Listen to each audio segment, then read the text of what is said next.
Hi everyone, my name is Will O'Halloran. I'm the admin and creator behind JFK Just the Facts. I'm here with my friend and fellow assassination researcher Matt Douthit. We've been friends for about maybe 6, 7 years, and we've shared a lot of evidence and information back and forth with our research. And this is my first time visiting his home, and actually my first time visiting Dallas.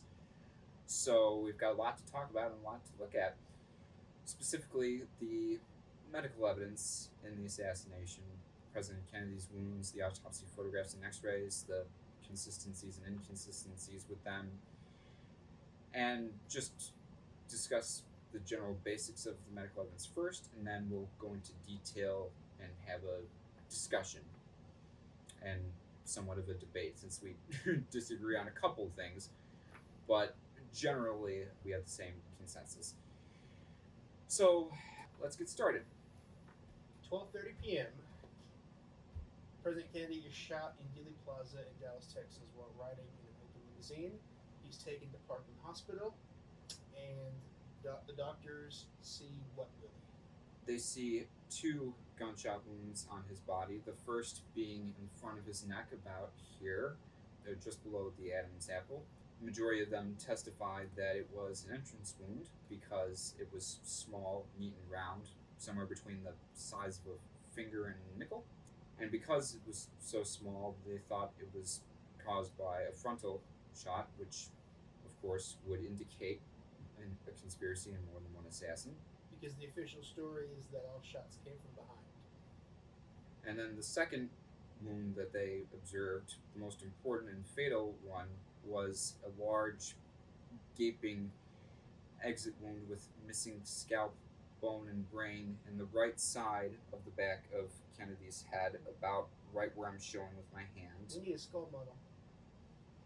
Okay, so Matt right here has a skull model to demonstrate where the exit wound was on President Kennedy's head, and I'm not sure if you can see, but basically there are four different bones or regions of the human skull. The first, right here, is the frontal bone, which is just above the forehead and into the forehead, and it ends right where it meets the parietal bone, which is this entire green area. And as you can see, the parietal bone encompasses the top, the upper sides, and the upper back of the human head. On the lower right and left side, this orange area is the temporal bone, which ends just underneath and behind the ear where your mastoid process is. On your side, these little bumps, if you can touch the underside of your skulls, you can feel them. And then this little bump in the lower back of the head, or the occipital bone, which is the brown area here, this little bump is called the external occipital protuberance, which sits at the very bottom of the back of the head and at the highest most point of the back of your neck. And that was the general area of where the autopsy report and autopsy said the entrance wound was. However, the doctors and nurses from Parkland Hospital said that just above that and to the right, this general area, the occipital, parietal, and part of the temporal region is where the exit wound was. About that spot and that general size, the Parkland doctors estimated it was 7 inches, maybe, Centimeters. or sorry, yeah, 7 centimeters, maybe a little bit bigger, as big as 10 centimeters, and that it was about the size of a fist, and that there was nothing there but a large opening and void that they could see inside his skull through. And it was exploded outward. Mm-hmm. And they immediately recognized that as an exit wound because, generally speaking, exit wounds are large and entrance wounds are small, especially if they're from high velocity rifles. And in a nutshell, those are the different parts of the skull and the general location of the president's head wound. You want to elaborate? Yeah, and then the body is taken for autopsy back in Washington, D.C. Illegally. Illegally, by the way, because Texas law required that the autopsy be done in the city in which you're killed in. But the Secret Service, they took the body, away, and the autopsy was done at Bethesda Naval Hospital because Jack Kennedy was a naval man. Okay, so the body arrives, the sheets are taken off of the head. Which they were wrapped in Dallas Yes. by the nurses and funeral home employees. And all of the witnesses in the morgue described the same thing that the Parkland doctor saw, an explosive wound in the back of the head. Which, to preface, is probably the single most important fact, I think, in the whole case, in that the witnesses at both Parkland Hospital and the autopsy saw the exact same head wound in the same general location. Exactly. Contrary to what many writers have said for years, they did not see different wounds in different locations. And in fact, if you read the autopsy report's description of the head wound, the autopsy report describes an enormous opening in this entire area. The autopsy report says, quote, "There is a large irregular defect of the scalp and skull on the right involving chiefly the parietal bone," which is this green area, "but extending somewhat into the temporal," that's the orange area, "and occipital regions," that's the brown area. So, in layman's terms, the autopsy report states that almost the entire right side of President Kennedy's head was gone, but that while it was chiefly in the upper right side, it did extend down into the side and the back. On the right means right hemisphere. Mm-hmm. As you see the right of where this squiggly line on the top of the skull, to the right of the sagittal suture. Yeah, this right here divides the left hemisphere and the right hemisphere. Everyone, I think, said that the left side was intact. Exactly. Every witness in the motorcade at Parkland Hospital and the autopsy. And yes, which the autopsy photograph of the left side of the head shows, which we'll discuss later. Now, in regards to the scalp, I don't think the chief pathologist said. I don't think there was scalp missing. That's what he says. We're talking about Dr. James Humes, who chief pathologist. Who performed JFK's autopsy.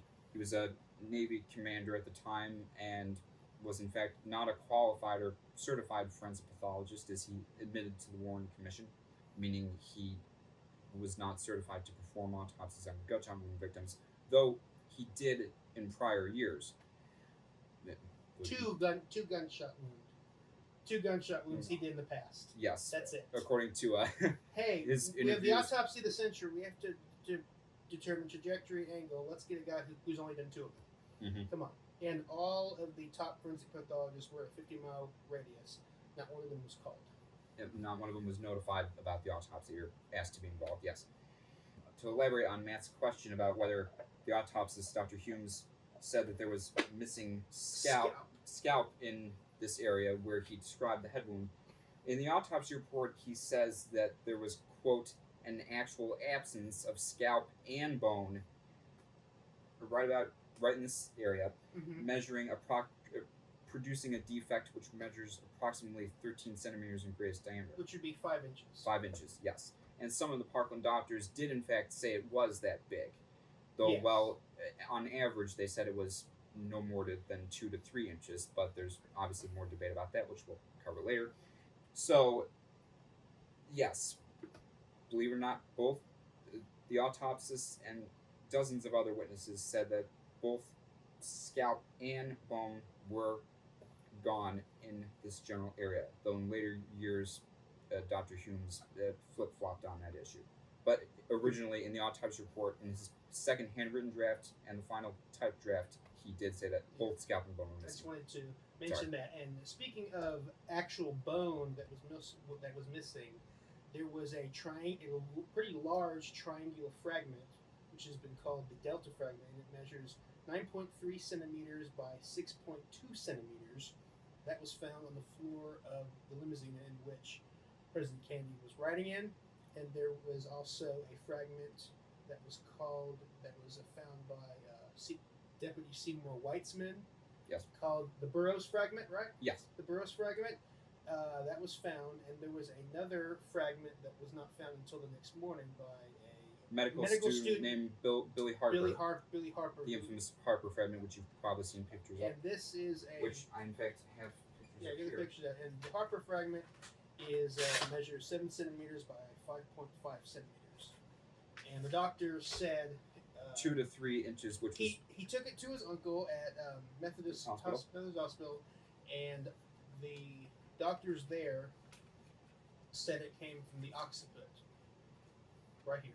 the lower back of the head, yes. The lower back of the head. Which both pro and anti-conspiracy defenders have wrongly claimed that the occipital bone encompasses the entire back of your skull, when that's not true. As you can see, it mostly encompasses the lower half of your skull, whereas the parietal bone encompasses most of the back and the upper half, but mostly the top. I wanted to say about the size really quickly. It says in the autopsy report it's 13 centimeters, which is at its greatest Dimension, in Dr. Hume's words. At the greatest length. But he clarifies in saying that it was difficult to measure because there were several fractures which are visible in the X-rays, sneaking upwards from here up all to the way here, to the front and of the skull. just in this general area, and that because of those fractures, the skull was so unstable that Dr. Humes and others who were at the autopsy, including Paul O'Connor and James Jenkins, have said that pieces of the skull actually fell off of President Kennedy's skull onto the autopsy table or down into the interior of the cranium, making the defect bigger. So the skull was so fractured, as the X-ray technician Jerry Custer said, that it was like you take a hard-boiled egg, roll it around, and it's all cracked up. He said that's what the whole skull looked like. I had made an analogy before about the condition of the skull. The skull is, take a hard-boiled egg, boil it, take it out, cool it off, and run it in your hands. It's exactly what the skull fragments are like. So when Dr. Humes, he said that when he peeled the scalp back to remove the brain, the head just fell apart. or came apart in his hands, testified. And it made the wound much bigger. Mm-hmm. This is a gross exaggeration, but essentially it fell apart like this. It crumbled and it made it bigger, and it caused the skull to essentially cave in. And that's why on this blood-soaked... This drawing by the second autopsist, Dr. J. Thornton Boswell, I'm not sure if you can see, but this is the drawing Dr. Boswell made on the autopsy face sheet. And it's important to note that we have an enormous hole extending from towards the front all the way down to the back. The entire... Yes, from here almost the all entire the way back and down. Top of the head is gone, and that is what assistant Paul O'Connor, who was assisting with the autopsy. A laboratory technician. Who was at the autopsy. Yes. Thank you. He's younger than me. Said it was. He that's what he remembers. He remembers it as the whole top of the head gone as such after when the skull fell apart. But really, originally it was about 5 inches across. Mm-hmm. As seen at Parkland Hospital, the people at Parkland Hospital said it was mostly in the right side of the back of the head, in the occipital region. Yes. But at the autopsy, after the scalp was removed to get the brain out, is when the skull fell apart, essentially. And got bigger. Contrary to what David Lipton and others will have you believe. David Lipton wrote a seminal book called Best Evidence, where he noticed in his bestseller Best Evidence, which advances the theory that the President Kennedy's wounds were enlarged and surgically expanded to give the impression that shots only came from behind. Yes, he noted that it was one size in Dallas, and then in Maryland it was much larger, as we just described. And he has a famous drawing in here where he demonstrates that. He noted that in Dallas it looked like that, and at the autopsy it looked like that. And he... The drawing on the right is what Lipton believed it looked like at the autopsy, larger, whereas the drawing on the left is what he concluded it looked like at Parkland, smaller and localized at the right back, whereas the one on the right according to the autopsy report, extends higher and further into the top and side of the head. But as we just explained, That, in fact, was not the case. it actually grew bigger because the skull Fell apart fell apart. once they removed Kennedy's brain at the autopsy. Exactly, and so The reason it looked smaller, the reason the wound looked smaller to the doctors and nurses at Parkland is because while this area was all fractured, they couldn't see that because the scalp here was still intact and partially torn and bloody, obviously. But obviously the people at the autopsy were able to see it in better detail once they removed the scalp and peeled it off of Kennedy's skull, is when the skull underneath that was fractured fell apart, and that's when the wound grew larger. So Dr. Boswell, in his drawing, he remembers it more once it was bigger, and that's why he drew this on the face sheet, and O'Connor remembers it as bigger as well. But all the other people who saw the body taken when the sheets were unwrapped and during the examination, they were all in unanimous agreement, and they drew these, and they drew on diagrams when Congress reopened the case in the 1970s. They all said the same thing that the Dallas treating staff did, that it was in the back of the head, it was about the size of a fist. On the right side. And that's another really quick, important distinction that unfortunately both pro and anti-conspiracy writers get wrong. Anti-conspiracy defenders, or Oswald did believers, they always push the idea that the wound was only in the side, only the top, or only the front. Mm-hmm. And pro-conspiracy defenders, such as David Lifton, Doug Horn, and others, push the idea that it was only in the back, when in reality it extended as far as slightly behind and slightly above Kennedy's right ear. That was the forwardmost border or margin of the missing area, the right side of the back of the head. But obviously at the autopsy it extended towards the top of the head and into the right side. Exactly. Once the brain was removed and the skull fell apart. Exactly. When the scalp was reflected, bone adhering to the scalp fell away and fell into the cranium, which gave the wound an appearance of being larger than it really was. And I can already hear Lone Nutter saying, but the eyewitnesses in Daily Plaza, they all said that the side of the head blew off. Here's the thing. That's another Here's the debate thing. There issue. was, if you look at the Zapruder film, there's a flap of scalp that opens up like this. Yes, There's some have called it a blob because it looks like a And it's hanging large down in front- red area here. And it's hanging down Here on the right front or right side And it's- of Kennedy's face. It opens and up head. like this, and it's hanging down right here. And people say, "Oh, over Kennedy's face, which is why people, this- both pro and anti-conspiracy defenders, have assumed that what we see at that point in this Zapruder film is President Kennedy's face being blown off. Lone Nutters think that the wound is right here, and conspiracy believers believe that it's a blob drawn on there. Yeah, that this area that we see blown off in this Zapruder film, some conspiracy writers have said is fake and an artifact of film alteration, whereas for us personally, that's kind of debatable. I'm 50-50 on that. To me, it seems obvious to me that. It could be either or, I Yeah. think. And it should be right on the Zapruder film, right? The blowout in the back of the head, but unfortunately, it's, in my opinion, Back right side. in Shanghai. Back right side. I mean, Yeah, if we're being honest, it wasn't. Yeah. See, and that's another thing that we'll talk about later, whether or not the wound would be visible with President Kennedy lying on his back. We'll talk about that later. In the Zapruder film, which is the actual... Why it would be. The Zapruder film is the actual film taken of the entire assassination by Abraham Zapruder. Which you've probably seen. Who was a Dallas dressmaker, yes. And unfortunately, it should be so easy to see where the wound is, but unfortunately, in my opinion, it's in shadow. The back of the head is in shadow, which is why you can't see it. Some people think it has been touched up.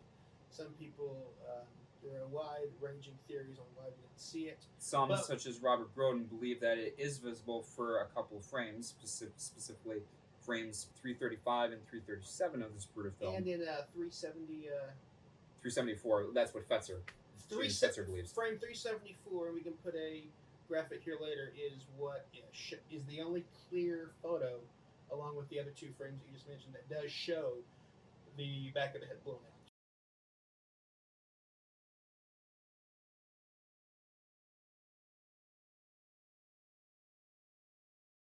Yes, and it's in this general area, a little bit higher. And in fact, if you look at the famous photograph by witness Mary Mormon, which was taken at the instant the headshot struck President Kennedy, You can you actually look see closely. Yes, you can see the wound in the back black of the head. area in this general part of President Kennedy's head. You see a So you actually squiggly oval black shape on this part of his head in the Mary Mormon photograph. So that proves If you look that, closely. so that proves there was that the back of the head was blown out. It shows that all the witnesses were correct. And the autopsy report was as well. And the autopsy report is correct as well. Now, getting back to what I said about this flap right here, when this flap exploded outwards, that was visible to all the eyewitnesses, and they interpreted that as the side of the head blowing out. And that's such as Bill Newman, who was standing to them to the side of President Kennedy with his wife and children. And they saw the spray, the blowback spray, going in every direction, going in but every mostly direction, behind. and seeing this flap, they interpreted that as the side of the head blowing open. So that's from their perspective. So that's why the Dealey Plaza witnesses, from their perspective. So that's why where they were standing. So that's why the Dealey Plaza witnesses said that the side of the head was gone, but in reality, the people at the Though I really quick, sorry. Sure. I know there will be people out there who will criticize and crucify me for saying this, but the way I see it, when it comes to discussing the head wound, the witnesses in Dealey Plaza are not credible. Yeah. For the simple reason that they didn't see the wound up close. They only saw it from a distance, from several feet, such as the Newmans and Abraham Zapruder and the Willis family. So I think the people who saw it up close, those being in the motorcade, like Jackie Kennedy, and the Secret Service agents like Clint Hill, who, by the way, still maintains today that the wound was in the right rear of the head, even though he does not think there was a conspiracy. And just as Jackie testified to the Warren Commission, as well as a majority of the doctors and nurses at Parkland Hospital, not all of them, and a majority of the observers at the autopsy, including the technicians, the military officers, and 3 of the 4 embalmers, as well as 4 witnesses who said they saw missing autopsy photographs showing a large wound here within a few days to a week after the assassination. We'll get there, whichever they're going to limit. So, in a nutshell, where the location is based on how it was exploded outward, and also based on the ear witness, that we have 58 ear witnesses in the Dealey Plaza, the crime scene, who said that a shot came from the front. Somewhere between 58 to over 100, or at least according to Vince Palomara's survey. Yeah. And there was a smoke seen firing from the infamous grassy knoll. By several people on the triple underpass. Yes, and they're elevated so they can see the smoke. To their side. And they ran over there behind the fence, and they were looking for expended shell casings. They didn't find any, but first of all, who leaves their brass behind? You know what I mean? They did find fresh footprints and cigarette butts, and mud on one of the bumpers of the car, and on what's that thing called? The bottom of the fence, the wooden bar, the bottom of the fence. Yeah, there was mud on that, so someone was like standing on that, looking. That someone was likely in that area at the time of the assassination. Yes. So and according to Lee Bowers, there were 2 men standing in that area that he observed from his position in the railroad tower in the grassy knoll parking lot. He saw 2 men behind the fence at the time. He told the Warren Commission that he saw commotion behind there. A few years later on camera to first-generation researcher and author, attorney Mark Lane, he said it was a flash of light or smoke. In the vicinity of where the 2 men I've described were, there was a flash of light,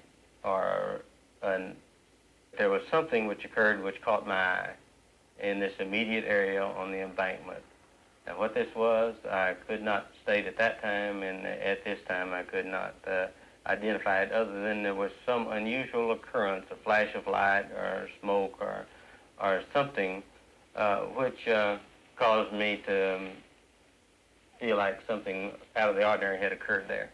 But privately, he told his friends that yes, he did see more than he told the Warren Commission, He actually told a few of them apparently that he actually saw two men firing. He said he saw a car pull up. Two men get out of the car. They were carrying what appeared to be rifles. He said that one gunman apparently positioned himself either on their car or on a car. The other one, I don't recall where he said he was. He said he saw both men fire shots. He could tell by the smoke, the puffs of smoke that came from the rifles. You're saying that Lee Bowers told you that he saw both men fire? Yes, he did. But Rifle, yes. And supposedly he told his brother Monty the same thing, supposedly. is that his brother or is that his? I read that somewhere, I'm not sure if it's Yeah, true. But he said that he did see more than what he said publicly, but he Probably the best grassy-knoll witness, Lee Bowers, because of his position. but he quote did not want his life threatened as being the main witness against Lee Harvey Oswald, the accused assassin, Exactly. firing from behind. So anyway, all of this indicates a frontal shot. Mhm. A frontal shot means there was a conspiracy because we have other shooters, By process of elimination. because we have shooters from behind as well. Mhm. The official story just says one gunman shooting from behind. But there most likely were two shots to President Kennedy's head. The first from behind, the second from the front, but we'll discuss that later. We'll discuss that later. Where do you want to go next? And first of all, really quickly, the Dallas treating staff at Parkland their testimony to the Warren Commission was very damning because they described shots from the front Mm-hmm. according to what they saw on the body, but the Despite what the Warren Commission concluded and what its defenders will tell you, yes, the position that is basically still held is that they weren't reliable because the witnesses at the autopsy they show that the wound is really in the top right side. in the top right side, but declassified reports of what the autopsy witnesses said they showed the opposite. Show that to the House Select Committee on they show the Assassinations. wound in diagrams in their interviews exactly where the Parkland doctors said. So we call Yes. that the big lie from the Congressional Committee. The big lie. Mhm. So let's fast forward to 1988. In David Lifton's updated version of Best Evidence, he actually published the autopsy photos, which we will show you right here. The black and white The black and white photographs. autopsy photos. He got these from a Secret Service agent named James Fox, who was allowed to make copies. And in fact, And he was- originally helped develop and process the autopsy photographs the week after the assassination Exactly. with White House photographer Robert Knudsen, which several witnesses corroborated that they together developed and processed the photographs, including Sandra Spencer, who physically did the developing the day after. Yes, and Agent Fox was allowed to make extra copies for himself, and he was told, "quote Make copies of these; they'll be worth something one day." Mm-hmm. And Fox befriended a researcher by the name of Mark Crouch, who knew author David Lifton, and through him, Lifton was able to get access to 10 black and white photos. In fact, we have larger quality copies, which Matt owns. I'll show you really quick. And by the way, the autopsy photos were not seen by the Warren Commission. They were seen by the Chief Justice, Earl Warren. Well, actually, Warren and Spector wrote in their memoirs that they did see a picture. Spector said he might have saw the picture of the back one. But overall, the autopsy photos were locked away and In the National Archives for several years, according to a contract from the government with the Kennedy family. until the year 2039. Mhm. And so 1988 comes. Lifton publishes Agent Fox's set of autopsy photos after Fox passes away, Mhm. and these are some of them right here. You want to show them? Right here, these are high-quality copies of the black and white photographs that Matt here obtained from researcher Mark Oakes. And generally speaking, they are the exact same photographs that are in the National Archives and that we have in the public domain, just as you can see, much better quality. But in general, as you can see, I'm not sure if we should blur these out or not, but they are obviously extremely disturbing and gory, but extremely important evidence in determining the direction and number of shots and whether or not there was a conspiracy. Yeah, so these were released in 1988. Yes. And The black and white specifically. Black and whites. The And color photographs came later, the color photographs are the exact same things. which I have here. Not as good quality, but And the color qualities were taken by, are were copied by researcher Robert Groden. Groden, who you might know got the Zapruder film showed on TV for the first time in 1975. which reopened the case and started a firestorm of research. These are my copies of the color autopsy photographs that author Robert Groden published in his book The Killing of a President in 1993. And he published these two 5 color of photographs. the back of the president's head, but unfortunately they're not all in the public domain, all the color photographs. This is the second one of the back of the head. This is one of the left side of the president's head, which you've probably seen only in black and white. And then this is the one of the right side of his head, which you've probably seen, but the black and white is not publicly available. This is the one that Agent Fox did not have a copy of. Right. So, thank This God we one have- was not that James Fox did not have, But and thank was God- not released in 1988. But thank God we have this, and of course we have the top of the head, which I Yes, I know. feel That's which good. I feel is much better than Which is basically black the and color version of this black and white photograph. to me. If you look closely, they're exactly the same. To me, I Taken from the think same angle. To me, the black and white of these are worthless because the color is key to determining what's scalp and what is bone. True, but quality-wise, the black and whites are much sharper. That's true. Especially, hold on, wait a second. This is Robert Groden's most recent book, JFK Absolute Proof, which has an entire chapter dedicated to the autopsy photographs, chapter 10. And in this book, Groden published much sharper, higher quality copies of the autopsy photographs. Let's show them Right here. Quick. Okay. Not sure if you can see, but these are Robert Groden's copies of the photographs at the top of Kennedy's head. As you can see, they're very sharp and are exactly the same as the ones Matt has, but they're uncropped.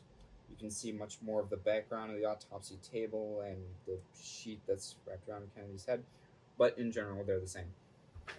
And show this copy of the back one. This Which is one? Oh yes, and then crystal this is. clear.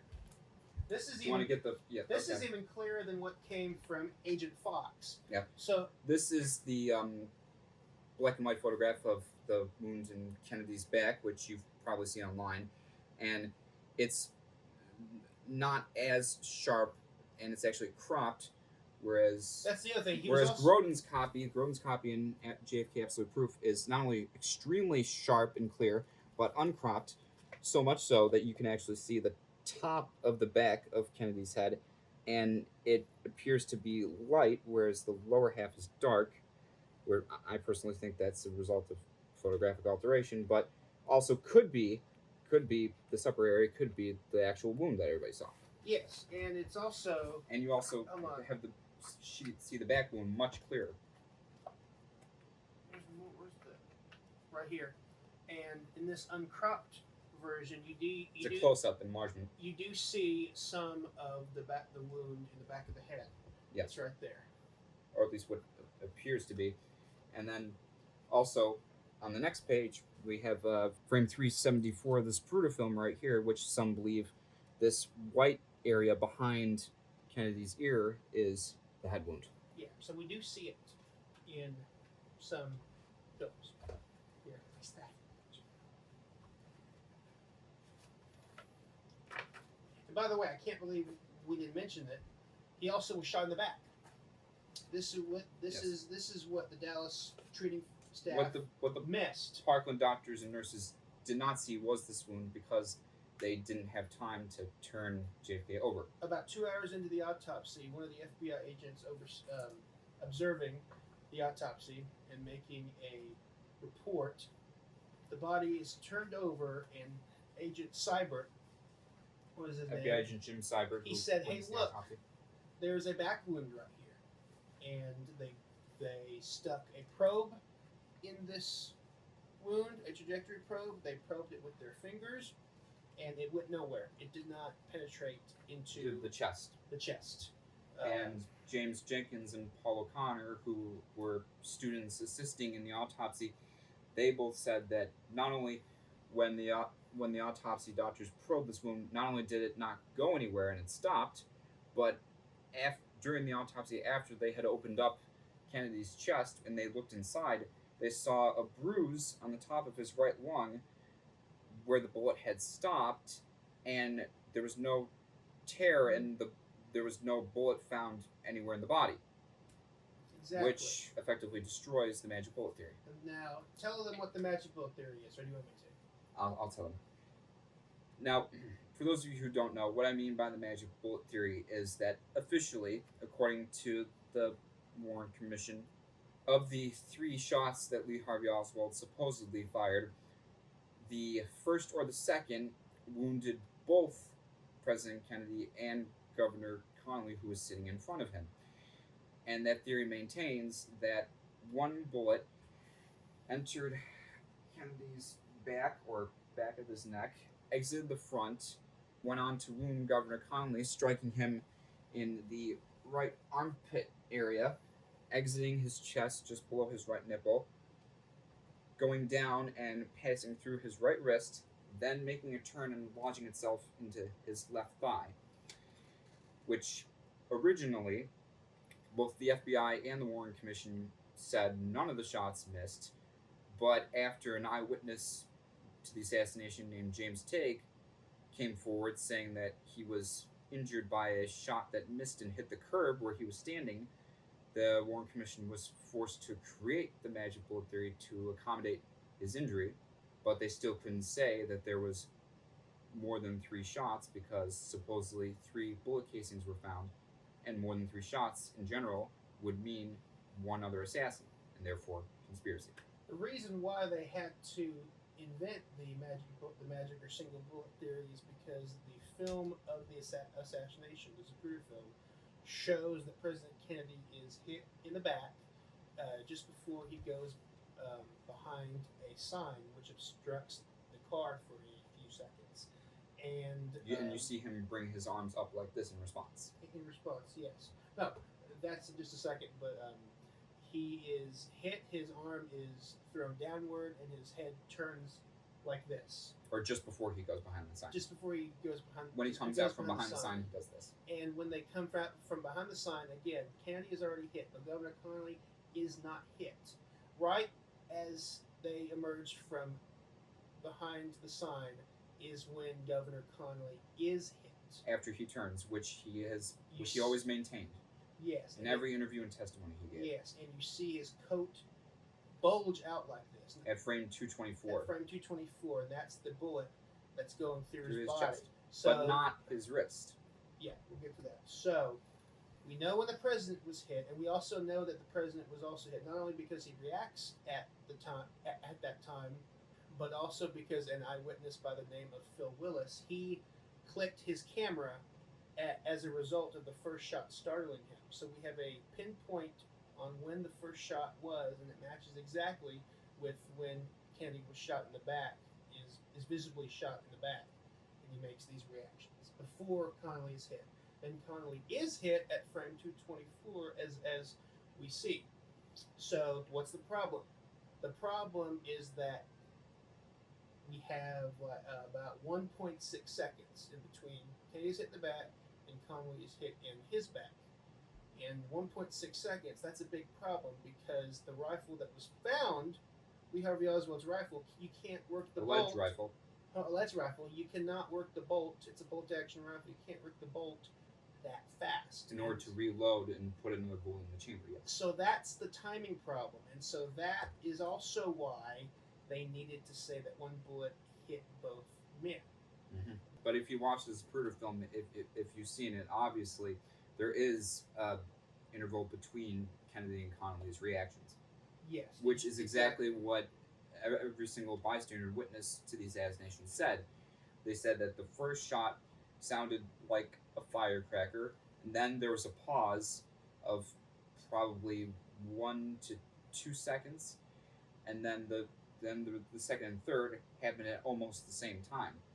Exactly. Which, if you've listened to the famous dictate belt recording, a microphone from a police motorcycle officer that supposedly accidentally picked up the shots on tape, Yeah. but there's still debate as to whether those sounds are shots or not, but that's another topic. But we've already proved that there's been a conspiracy just by the wounds and by the frontal shot witnesses and everything. So really, we shouldn't really care about the single bullet theory in this frame and that frame. What really matters is the head wound. Exactly. Is the head wound. We've already proven there's a conspiracy. We've sort of gone down a little rabbit hole the last few minutes. Mhm. But overall, the best evidence Is Kennedy's wounds. is Kennedy's Or wounds. as David Lifton himself said, the body is the best evidence because the body is a diagram of the shooting. Yes. So what's the problem with the autopsy photos? The problem with the autopsy photos is that, get the best color quality These copy of the back of the head. Well, we've already explained away why the Wait, hold on, let me get the other one. we've already explained why the back of the head is not seen in the Zapruder film, but it is visible in the Mormon photo, Yes. and it also is visible in some frames of the Zapruder film. Mhm. It should be in the autopsy photos, but look, the head, the back of the head, it looks clean. It's bloody, but it looks completely clean. Where's this hole that over 100 people saw? This explosive wound. Well, 40 to 60 people, according to my count. So, as we've established, the exit wound in this general area that every eyewitness saw, basically, and what the autopsy report confirms and describes. In the Mormon photo. Yes, and seen in the Mary Mormon photograph and some of the Zapruder film. Yes.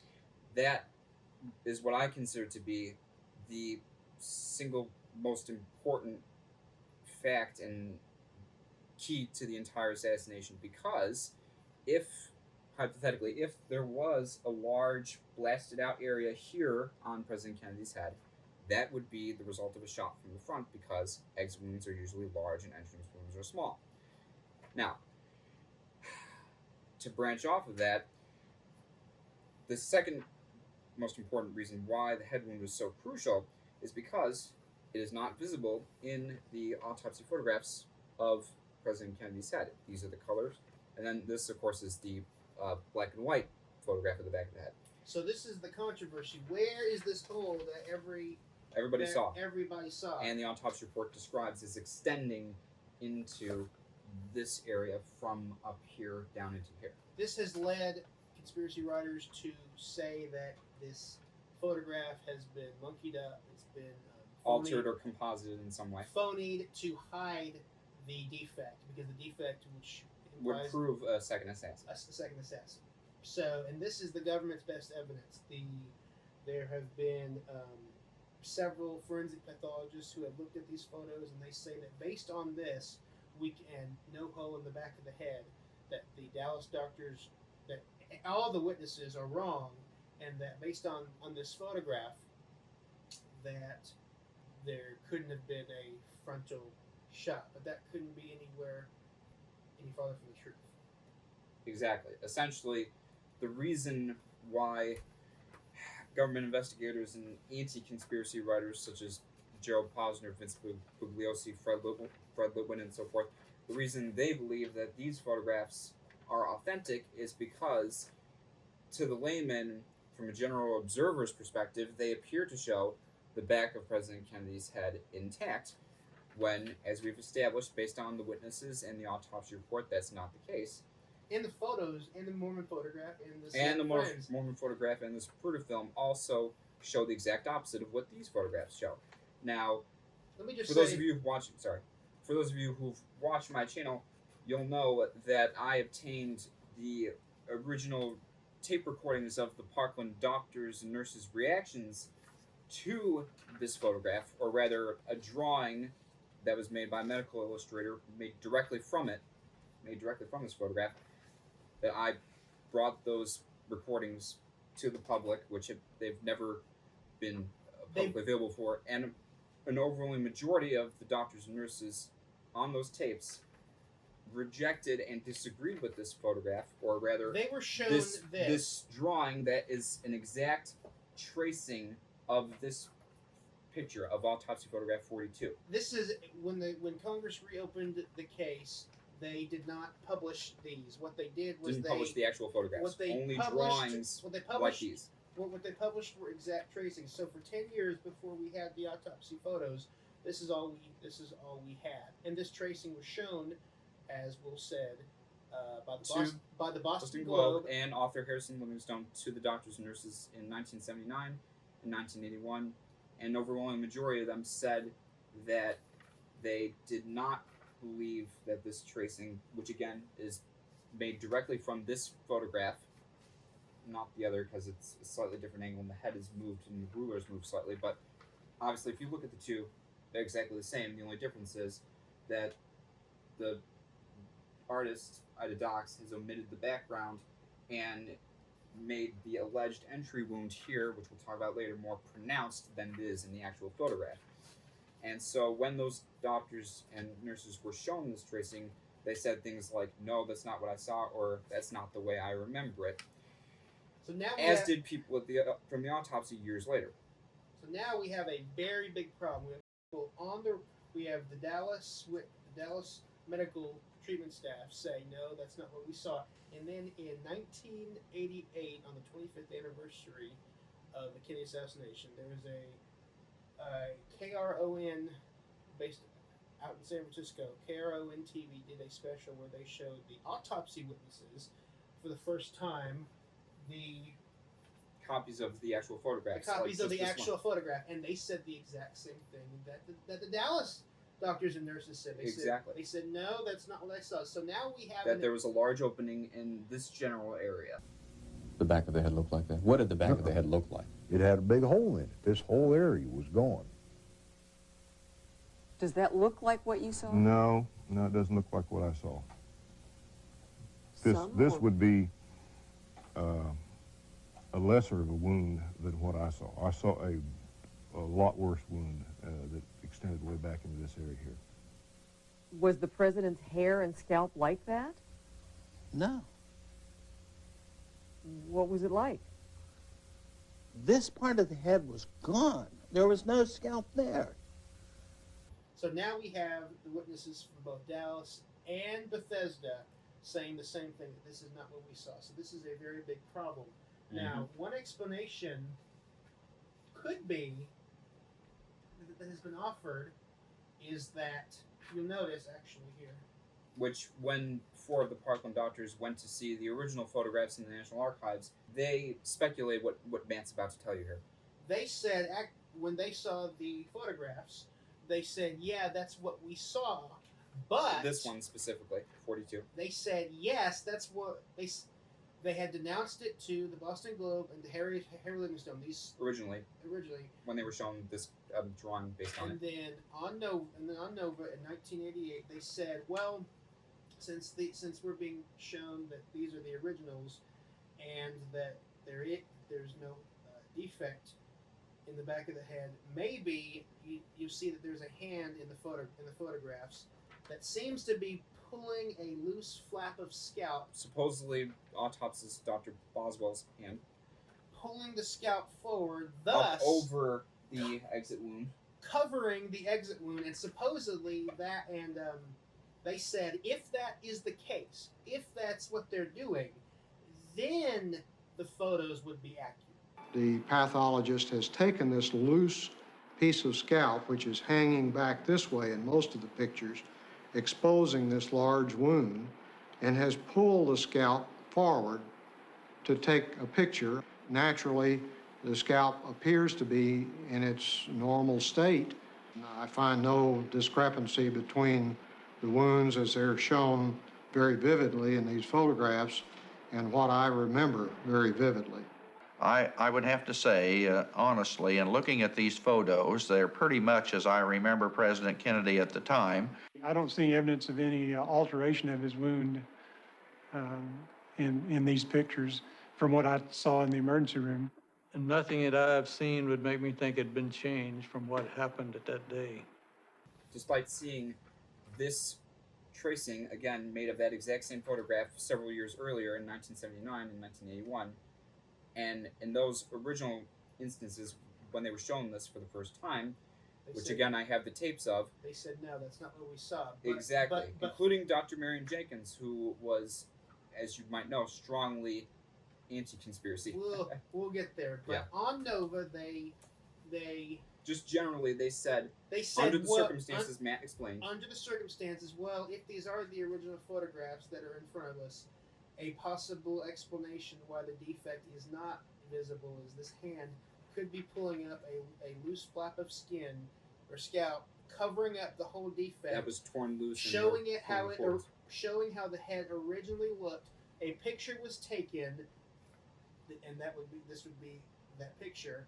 A picture was taken, and that explains the controversy why we don't see the head wound. Mm-hmm. Now, that is all assuming that is what the hand in this photograph is doing. Do you want to take it from here? Yes. However, officially, the government and anti-conspiracy defenders maintain that nope, that's not what's happening. This is exactly the way Kennedy's head looked. The back right side of the head was officially completely and utterly intact, because officially there was only one shot from behind. However, as we've already discussed, the problem with that is the witnesses who described not only a large opening in this area, but disagreed with these photographs when they were shown them, including originally both of the photographers, John Stringer and Floyd Reeve. John Stringer sort of flip-flopped on the issue in later years when he testified under oath, and when he was shown the original pictures at the National Archives, he was sort of 50-50 about whether or not they were accurate or whether or not he took them.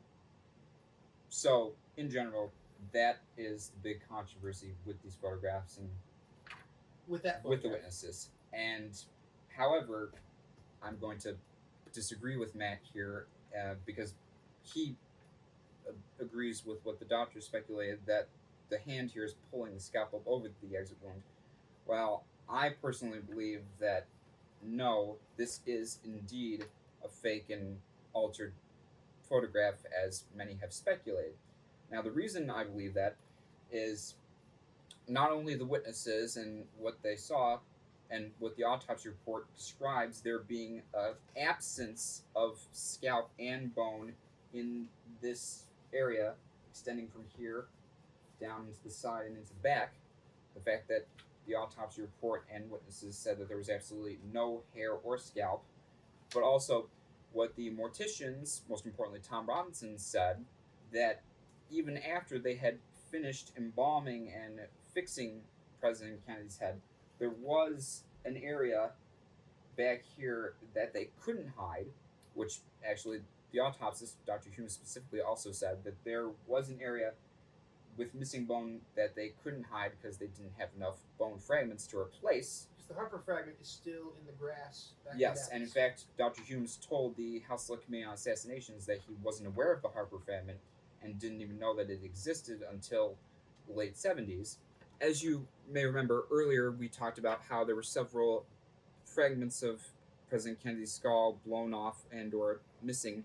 This was one found by a medical student named Billy Harper the next day. As we mentioned. Yes. And this was the only bone fragment that the autopsists and the morticians did not have and were not aware of, and was not replaced in President Kennedy's skull after the embalming. The other fragments that were found in the car, found in the limousine, were. And because not only did the autopsists and embalmers not know about this fragment because they didn't have it, because it wasn't found until the next day, but the forensic pathologists who examined and photographed this fragment the weekend of the assassination in Dallas, yes, concluded, based on their study of it, that it came from the occipital bone or region, which, as we showed you earlier, is the brown area right here, the lower back of the skull. They said, those pathologists concluded that that's where this bone fragment came from, this general area. Now, if that's true, then that would mean that this area where that fragment might have probably came from, the occipital region, there should be a hole there. That is a good point. Yeah, that is a good point. And even though supposedly all the autopsy photographs were taken before the autopsy started and before President Kennedy's brain was removed, but we'll talk about later why that might not be the case. But the point we're trying to make is that if this area was still blown out, even after the embalmers were done reconstructing President Kennedy's head, and since the autopsists didn't know about this fragment, then this fragment, in that case, would unquestionably have come from the occipital region, and there should appear to be a large missing area in this photograph. Assuming that it's occipital bone. There are several forensic pathologists and authors out there who actually believe that that fragment we showed you came from here, from the parietal bone region, which encompasses the upper back, the top, and the upper sides of the skull. That would account for why it would not be in the photograph, if it was parietal bone. Yes. Now, an interesting thing that we forgot to mention is the bone fragment that's visible here, slightly above and in front of President Kennedy's ear, which potentially could be a piece of a temporal, this orange area, temporal bone, or frontal bone, which is the light blue area here.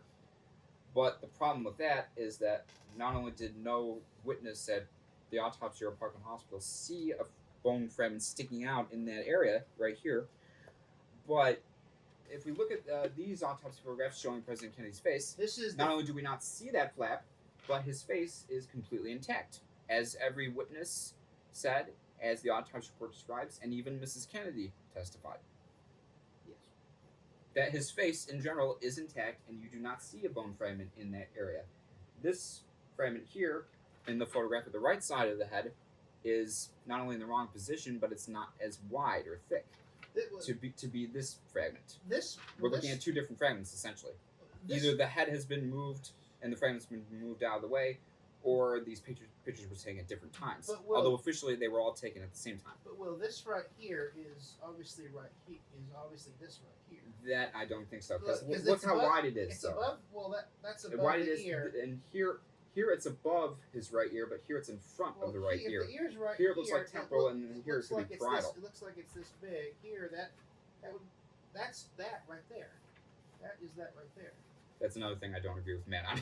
That I mean, unless I'm that right there is. Well, that not right only is this fragment wider than this one, this one is mostly red, while this one's a little bit of red and white. Also, we're not sure what this is. So it's possible that the fragment was moved out of the way when those two pictures were taken. Also, we're not sure what this triangular, thick V incision or whatever this is right here. The Dallas. Most conspiracy defenders think that this triangle shape above President Kennedy's right eye. Someone cutting open a bullet entry wound. Yes, and enlarging the wound to make it look like it was. Or to remove evidence of a shot from the front. Yes, but. But in fact, if you read the autopsy report, it describes 4 lacerations in President Kennedy's scalp, one of which is described as being above his right eye in the anterior part of the forehead, right in this exact area. This was a scalp laceration based on the autopsy report and a couple witnesses, including autopsist Dr. Boswell and embalmer Joe Hagan. But the people in Dallas, the treating staff, did not see it. They were perplexed at this. They don't know what this is. And the people, if you watch, and the people at Bethesda, if you watch the Blu-ray, some of the autopsy witnesses too didn't recognize that triangle artifact, whatever it is. They don't recognize what this is. This area here, I can't tell what that is. Whether that's it's not the beginning of the wound where it goes into the scalp, but it's where the hairline should have been. Now, do either of you remember seeing this? No. No, I don't think it was there at the autopsy in Bethesda, the one that I was at. No. What's your impression, Si? I don't recall seeing that. Dr. Boswell called it an incised wound. Is that what he called it? In his testimony to the ARB, yes. Assassination Records Review Board. And people think by him saying that he was admitting that this was a surgical cut done to alter the wound. That they cut into it but that's not the case. That's far-fetched. So it's very. And in fact, like I said, the autopsy report places a laceration from the result of the bullet in this exact area. It says, from the anterior temporal parietal margin of the exit wound, anteriorly on the forehead to approximately 4 centimeters above the right orbital ridge. Kennedy's right orbital ridge, or the top of the eye socket, would be right here.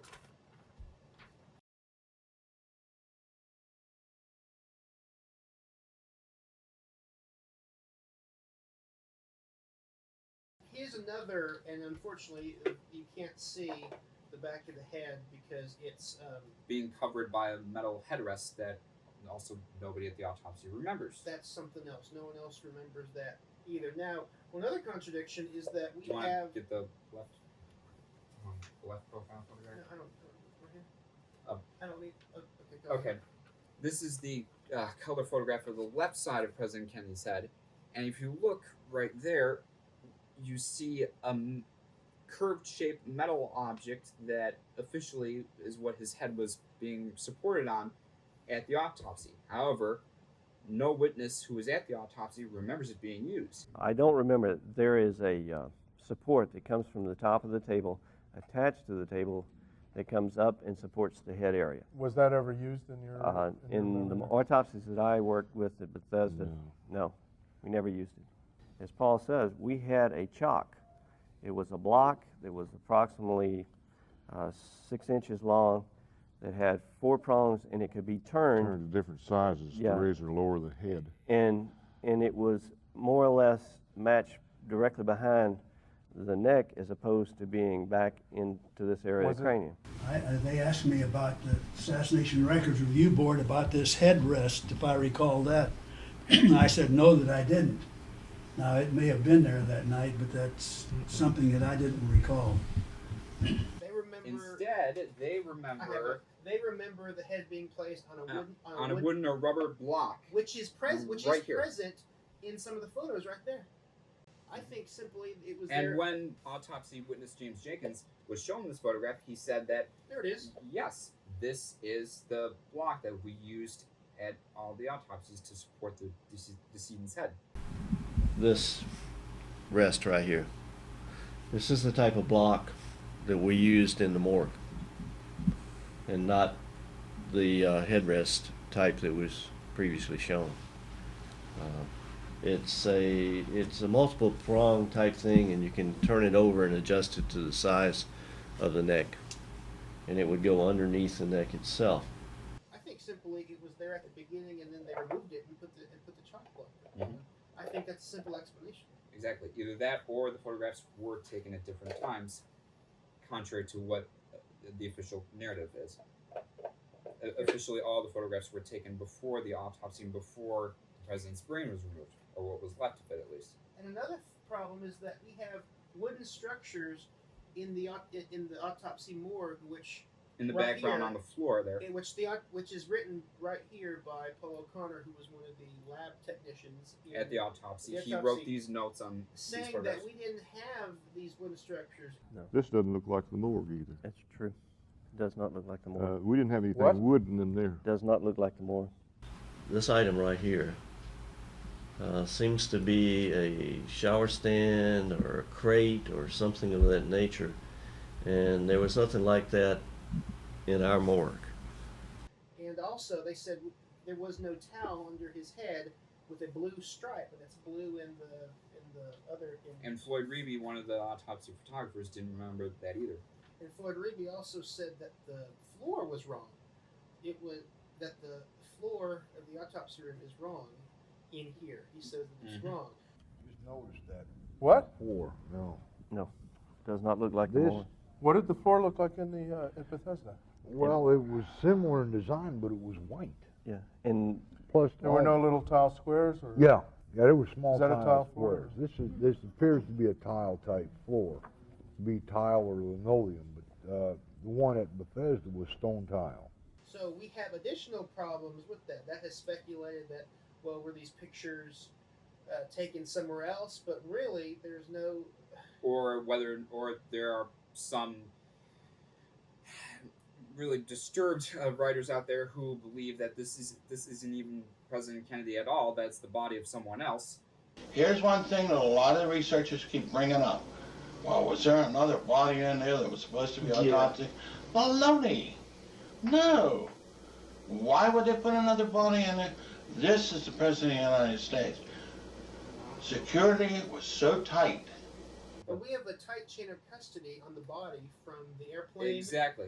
Contrary to what David Lifton and others have written, at no time was anybody, the Secret Service, Jackie, Kennedy's staff, or military aides ever away from the coffin that he was placed in at Parkland Hospital, or the bronze casket. And as Matt has informed me, David Lifton, in some instances, omitted statements of witnesses he interviewed about their descriptions of the coffin, specifically people from the autopsy, who confirmed what people at Parkland said, that the coffin, the one and only coffin, was a very expensive bronze-colored coffin that Kennedy's body was placed in at Parkland. The people at the autopsy told David Lifton that that is the exact same coffin they saw him removed from, but for some reason David Lifton omitted their comments or descriptions of the coffin, but that's no debate for no time. Well, yeah, that... But the coffin in general, as Matt said, there is a tight chain of custody on the coffin because at no time was Jackie, the Secret Service, or Kennedy's staff ever away from it. At no point, either before, during, or after their flight on Air Force One back to Washington for the autopsy. Could anybody come in and tampered with the body at that time? I would say no. I was there during the last rides. And was Mrs. Kennedy in that room, would you say, throughout the time? Yes. That you were waiting for the priest? Mm-hmm. Yes. So nobody could have come in and done anything, No. or put the body in a shipping No casket way. and taken him through the tunnel out of the hospital? No, there's too many people around there. Yeah. But are you sure, absolutely, that that body did not get diverted before it got to the plane? No, I'm absolutely sure. At what Yes. point did you actually see President Kennedy's body in that casket, the casket? I saw President Kennedy's body in that casket when it was opened at Bethesda Naval. Now, that casket, however, I saw come off the aircraft. But it was placed closed. in the ambulance. It was closed, and it was closed all the time until it was open. There is not a single possibility, totally impossible, that anything could have been done to that particular casket without me having seen it. From the time that the casket was taken off the plane until it was opened at Bethesda, did you lose sight of the ambulance or the casket? Not for a moment. Part of the thing that he has where the body may have been tampered with or altered in some fashion, you would have to be kept out of the room for a short period of time, just a very few minutes, he says. Did that ever happen? I think what Lifton is confusing in here is when the body was removed from the casket, the medical attendants lifted the body up manually, put it on the autopsy table there in the autopsy room, and at that time they cleared everybody out of the autopsy room for the purpose of taking x-rays and photographs. But we were never excluded from other than that time. At that time, they asked those personnel who were not directly involved in taking pictures, nor directly involved in taking the x-rays, to go outside of the room until the x-rays and the pictures were taken. We went outside the room. However, the door to the room had a glass partition, so you could stand outside in this little morgue area and view everything which was going on in the room, which we did. I never left the morgue that night. I was there from approximately 4 o'clock that night to 9 o'clock following morning. So there's absolutely no way that I can justify that what happened to the body prior to Bethesda was done in our morgue during that period of time. It's just not possible. I want to state for the record, talking about all these discrepancies that in the autopsy room, there could be a simple explanation for two of these issues. Alan Eaglesham, a researcher, he cleverly pointed out in an article, quote, in a 1998 interview with William Law, technician Gerald Custer said that the wooden object, which is right here beside is the actually autopsy table. is actually the base of the portable machine with which he x-rayed the president's body. That is like a lock. There is a screw there, there's a wheel there, and there's a wheel over here. It's an x-ray machine. Oh my Let's point it toward the camera real well so that we can, because I never... It's an x-ray machine. There's a box to hold the films. You know why I know it's an x-ray machine? Because I put it there. You're the one that put it there? Right. Wow. My God. That's amazing. Furthermore, Custer stated that the metal head brace was removed prior to his taking x-rays. This suggests that the wooden object and the metal head brace were present early in the proceedings and both were removed for the autopsy proper, which may explain why O'Connor and Jenkins have no recollection of them. Now, if you've ever seen an autopsy table, they have like a head holder. It's a metal head holder that sits on the back portion of the skull. And they set them on that, and then they dissect the body. But when I was taking my x-rays, that head holder was gone. They had taken it off. So that made a big difference there, because that caused a lot of confusion with a lot of researchers. They wanted to know, how did you ever get x-rays through that thing? It was removable. And as you can see, that metal support that was under Kennedy's head in the photograph of the left side of the head that we showed you, you don't see that metal object in this x-ray of the front of Kennedy's head, or the face, the interior-posterior view. And that's because, as Matt said, it's likely that that brace was removed. And in fact, speaking of Alan Eaglesham, he uncovered photographs from the autopsy of William Bruce Pitzer. Pitzer, as you might know, was a Navy lieutenant in charge of the audiovisual department at Bethesda, where the autopsy was performed.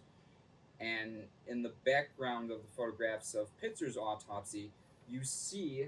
taken in the same morgue. Yes, taken in the exact same morgue at Bethesda Naval Hospital. Show... You see the same metal headrest, and you see tiles on the floor that match the tiles in this photograph from Kennedy's autopsy exactly. If you compare Pitzer's autopsy photographs to these, the tiles on the floor match exactly, as do the metal headrest. So that confirms these photographs were indeed taken at Bethesda Naval Hospital. Yes. Now the problems I cannot explain away is this towel with a blue stripe. Yes, I can't either, to be honest. No one remembers. No one remembers that. It is seen right here underneath his head.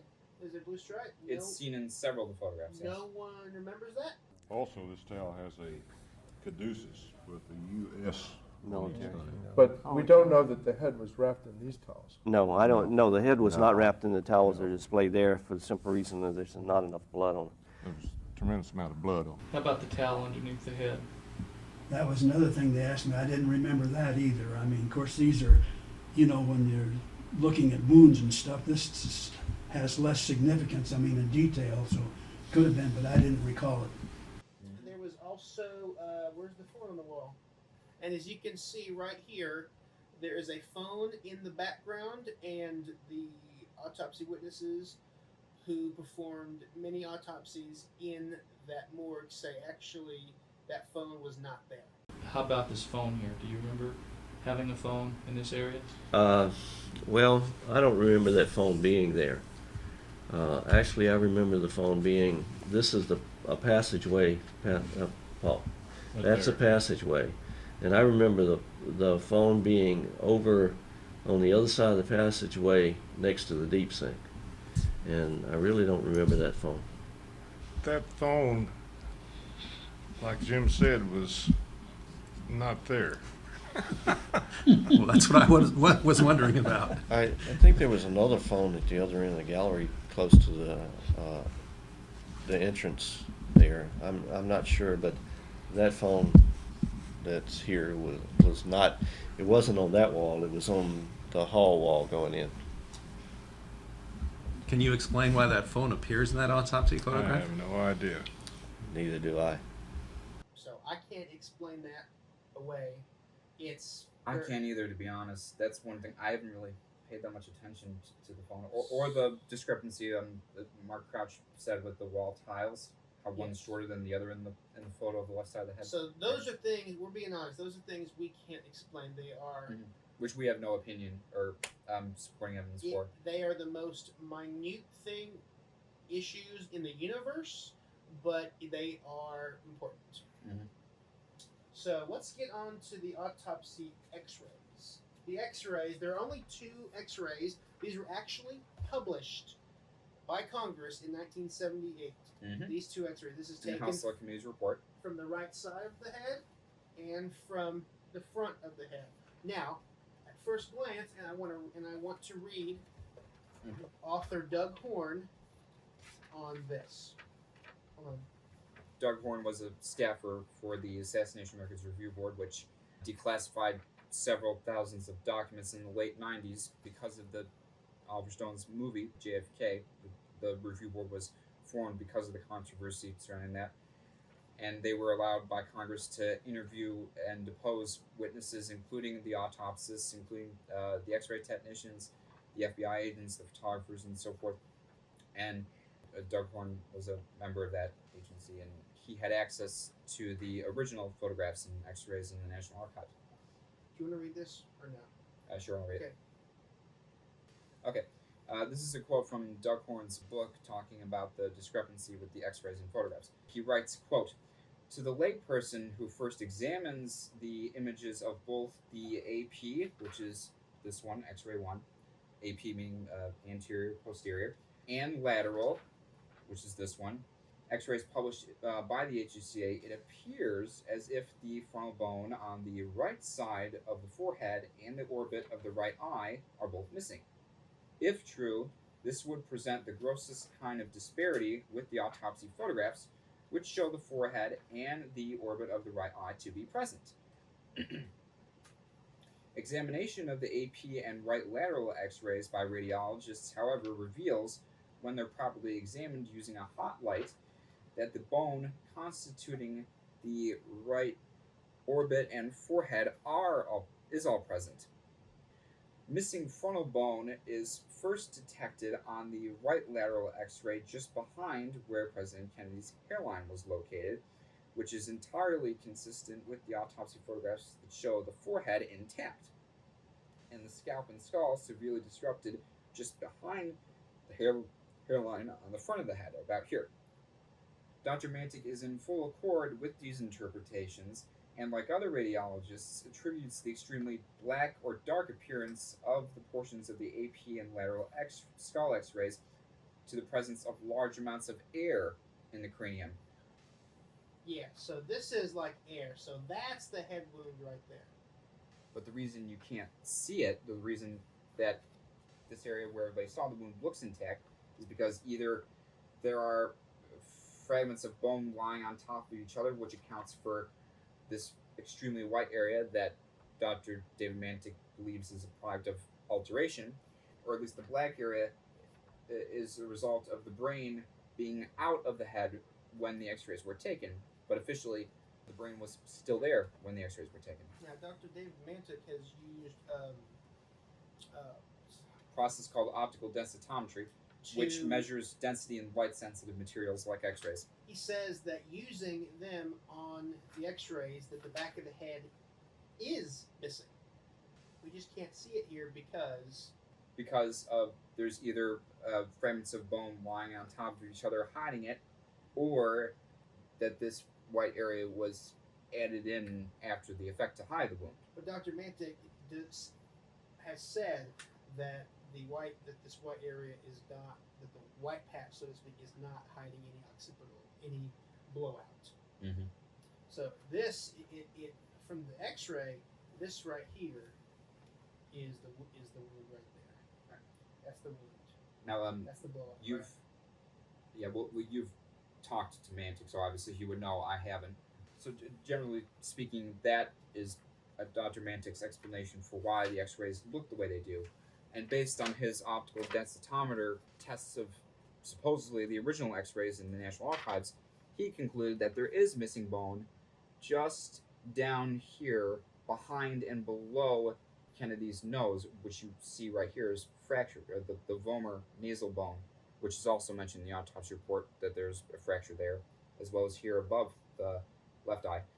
But generally, he's saying that the missing area of bone is down here, but you can't see it because it's obscured or covered by the nose and the eyes in front of them. Now, of course, like with anything in this case, like with the photos, we also have more problems.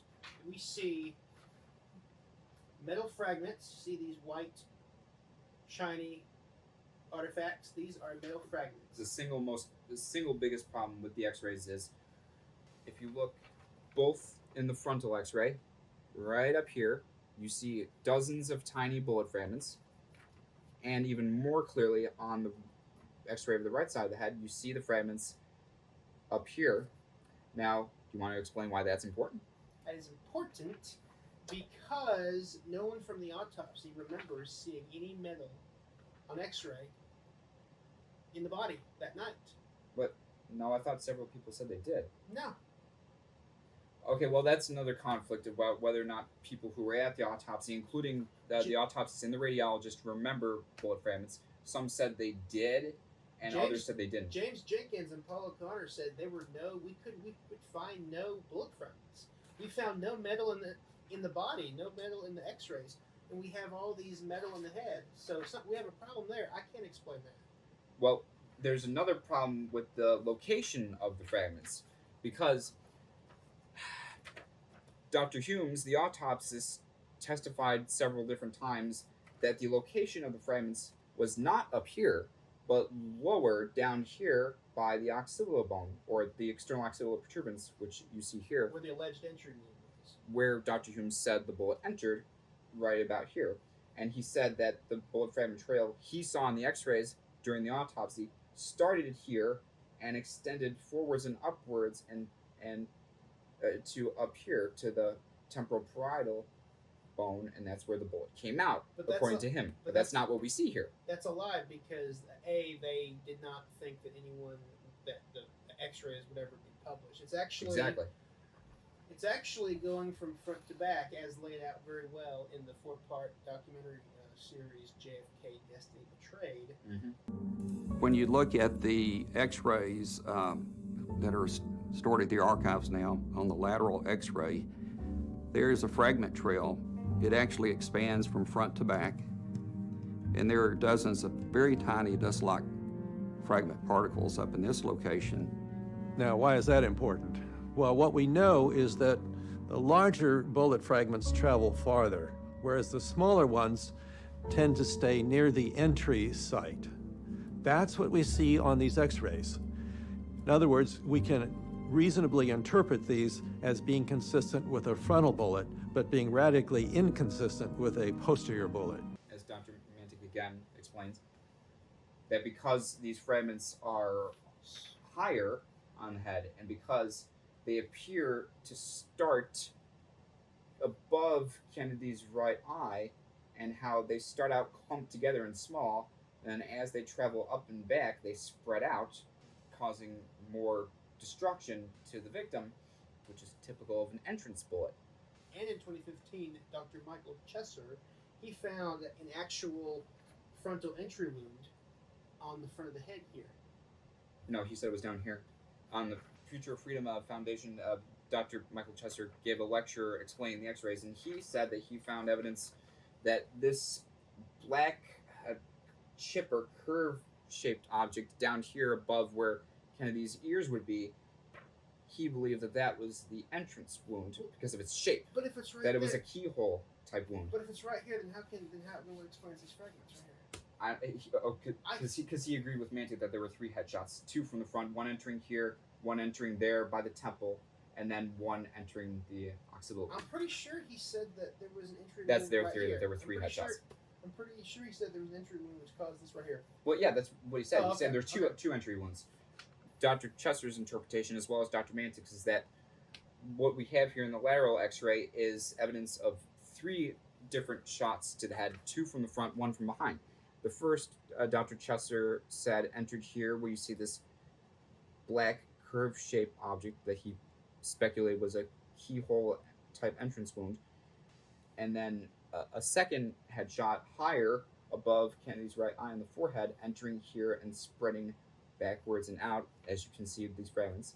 And then the last headshot came from behind and entered low, like the autopsy report said, and caused these fracture lines. But I personally believe that there were just 2 headshots.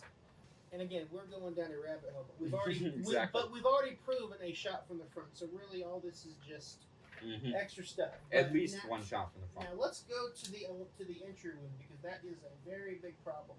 This is another thing that I disagree with Matt on, but he'll explain. The autopsy report and witnesses at the autopsy report, some missed seeing it, like Jenkins and O'Connor, but Yes, and a couple doctors at Parkland Hospital, such as Dr. Robert Grossman. yeah, he saw it as well. Yes. He saw it, and Even though he said it was larger, Dr. Jenkins felt it with his finger as he was cradling Kennedy's head. supposedly, but Supposedly, not originally. Yeah. In later years, he said that. So the entry wound in the back of the head, and we believe that there was more than 1 shot to the head. Mhm. So far, we have talked about the frontal headshot. Evidence for that. Now we're discussing evidence for a second headshot from behind. Yes. So, as I said, where's the entry wound? Right there. The ruler is measuring it. We see a red spot right there. It was described as to the right and slightly above the bump in the back of your head. The external occipital External occipital protuberance. Right about here is Wait. where the. Let's show them on the scale. It's more accurate. As Matt was just saying, there is a big discrepancy with the entrance wound for the headshot as well, and that is, according to the autopsy report and several witnesses who were at the autopsy, the entrance wound was located about 2.5 there. centimeters. Yeah, right there. 2.5 centimeters or almost 1 inch to the right and slightly above the external occipital protuberance, which is this bump Which right is here. which is even with the top of the ear, which is where this red spot is, which the ruler right here is measuring. So I think it's blatantly obvious that the red spot is the entry wound. Which, Helen, you want to get it closer to the camera? So what Matt is saying is that this, I don't know which word you would use to describe the shape, like a slightly Red spot. crescent or oval shaped red spot here in the middle of the back of the head, or on the left side of the midline, is the entrance wound. Is what Matt believes and what the Clark panel and House Select Committee concluded. I mean, to me, it's blatantly obvious. The ruler. But I don't agree with that. But The ruler. Well, look, the ruler is measuring it. It's right there. It's right there. That's the entry wound. okay. And it's even with the top of the ear, as I said, which is a lot of people think it's. Go on. Okay. Now, just let me explain the reason why I don't think that's true. And, okay, first of all, as I just told you, the autopsy report does not place the entrance wound here. This is higher than the autopsy report placed it. The autopsy report places it right about here, almost right at the bottom of the back of the head, and that it was ragged and slanting, and it was 15 millimeters long by 6 millimeters wide. Probably the number one reason why I personally do not believe that this is the entrance wound is because not only, if you look closely, does it not, the skin and the hair are not pushed inwards as you would expect from an entrance wound, but number two, it's too high. But most importantly, if you look at the X-ray of the right side of President Kennedy's skull, this right here, this is the external occipital protuberance, that bump we were showing you on the model. You see these fracture lines here? Where do they start? Just above the external occipital protuberance. And they start there and curve and snake upwards but start from the lower back of the head and snake upwards towards the top of the head and forward. Now, those fracture lines, I believe, were caused by the actual entrance wound where the autopsy report placed it, down here. We're in agreement there. In tests at the Biophysics Laboratory, an Army research center, Carcano bullets were fired into human skulls filled with ballistic gelatin. First, the impact of a bullet entering from the rear causes fractures to radiate forward. But almost at the same instant, a pressure wave inside the gelatin causes a second wave of fractures in a perpendicular direction, just like what Cummings sees on the Kennedy X-ray. So you have these long fractures that'll radiate out from an entry wound, and then you have these concentric fractures that happen perpendicular to the original fracture lines. However, in contrary to what I believe, the Clark panel in the HGCA said that actually the entrance wound is right here, this little divot on the upper part of the back of the head. Officially, that is where the bullet entered.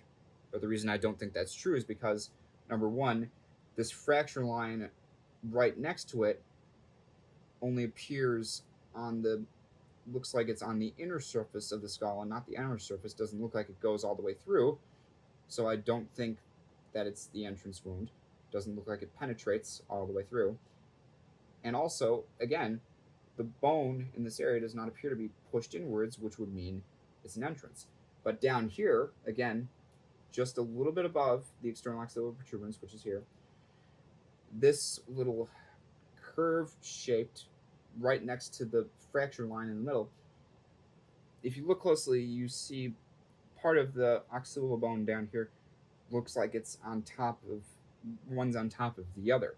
That the bone down here is like shelved or fractured inwards. I'm talking about this area down here. You see right here where I'm pointing, right where that fracture line is, it looks like those two parts of the occipital bone are like on top of each other. And that's what I think is forensic evidence that the entrance wound was actually down here, exactly as the autopsy report says. Now we'll go back to Matt's evidence for it being in a different location. Black and white fox. This is the black and white photograph of the back of the head.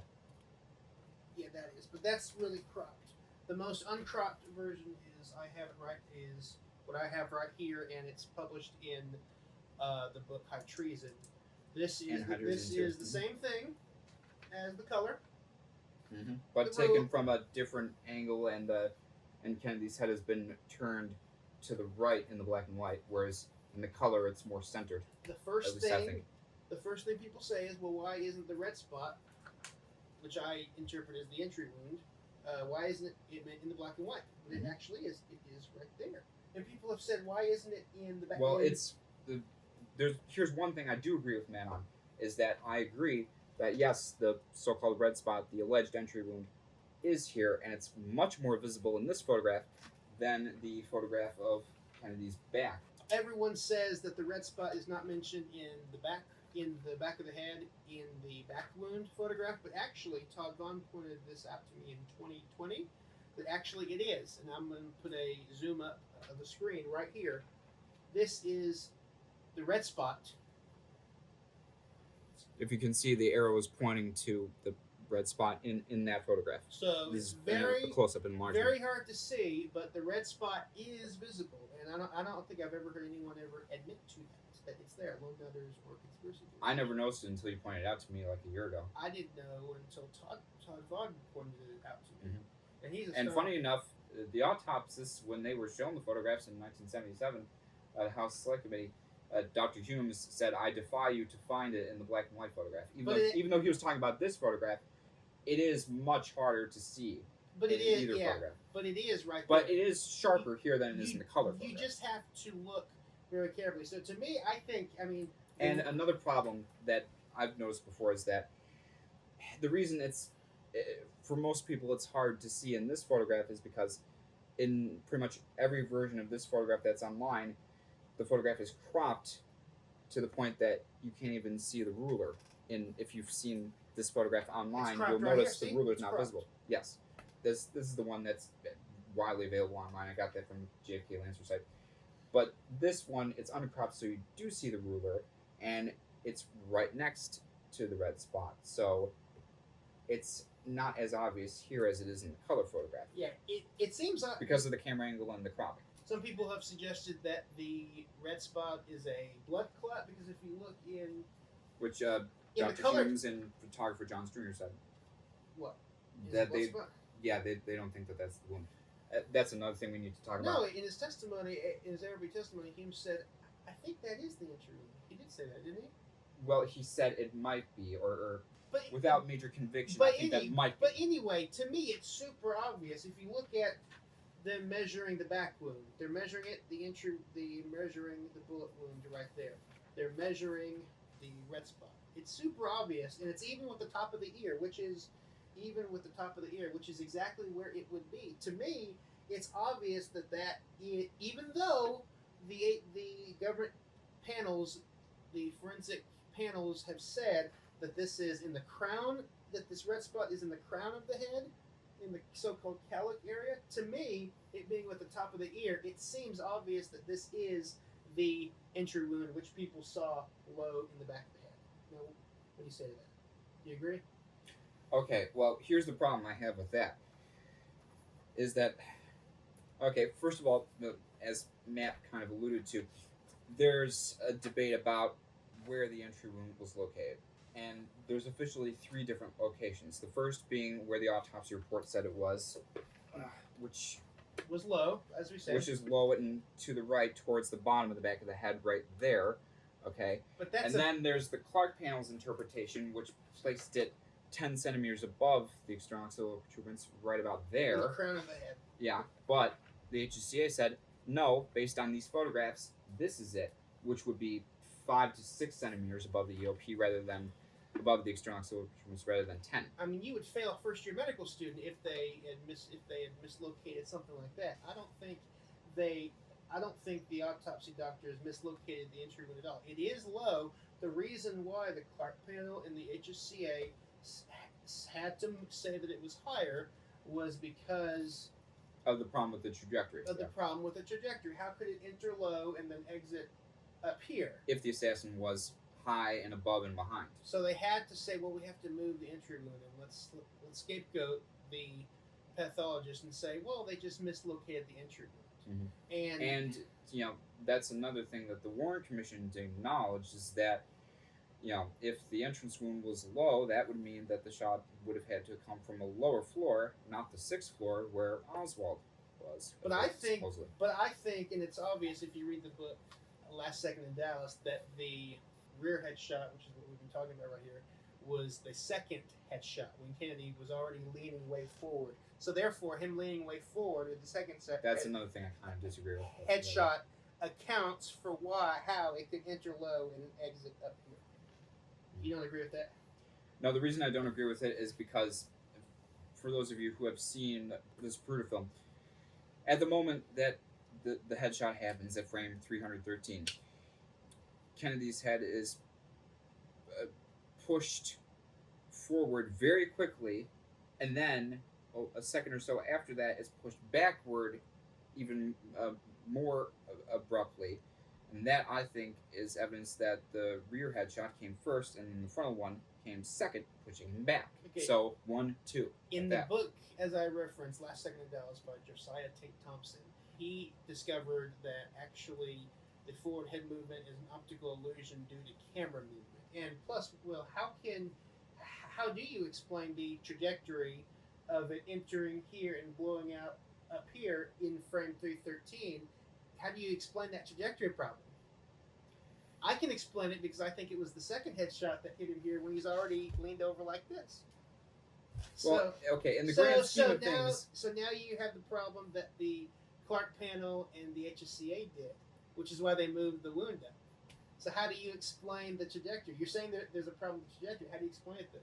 I have an explanation for it. How do you explain it? Okay, well, my explanation is that the shot from the rear, wherever it came from, obviously had to come low to exit here, but the forward movement of his head could possibly have also been from the limo braking at that moment, which we know, according to dozens of witnesses to the assassination, the limo came to almost a stop or a complete stop at the moment the headshot occurred. That's not the question. How do you explain it? So you believe that the rear headshot came at 3:12, 3:13, correct?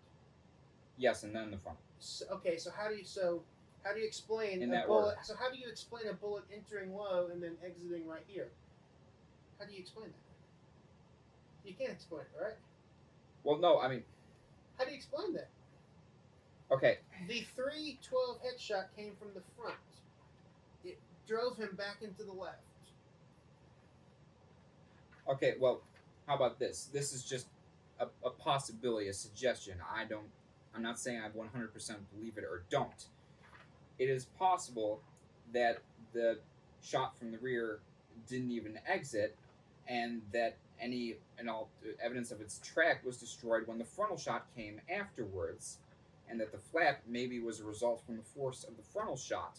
Okay, I couldn't disagree more. I think the opposite is true. I think that the headshot. You think from, the flap and is? how do you explain the back into the left if he's hit from behind? Well, no. I'm not saying. Okay, don't twist my words here. No, I'm not. No. Don't go full blown nut on me. Or do you think it was a simultaneous headshot? Bam, bam. Most likely simultaneous. So how and that would account for the double bang heard by everybody in Dealey Plaza. The second and third shot happening at almost the same time. Like, that's what I was trying to say. I'm sorry if I wasn't clear on that. That I believe that the forward head movement that we briefly see between frames 312 and 313, that's from the rear shot. Possibly that rear shot exited the temporal frontal area, creating this flap and springing it out, and then a second or less after that is the frontal shot from the knoll, which blew out this area. And drove him back to the left? Yes, and that the shot from the front had to occur second, thus accounting for the backward movement of his body coming after the forward movement in that order. I see. So the rear shot has to come first, not second. I see. So unlike what Josiah Thompson said. So your theory is Josiah Thompson's original theory, which he's hitting the head first, goes First, forward, and then he's hitting the and back, then the front in that order. The problem with that is, again, he's shown it to be in his updated book. He's shown that to be an optical illusion due to camera movement.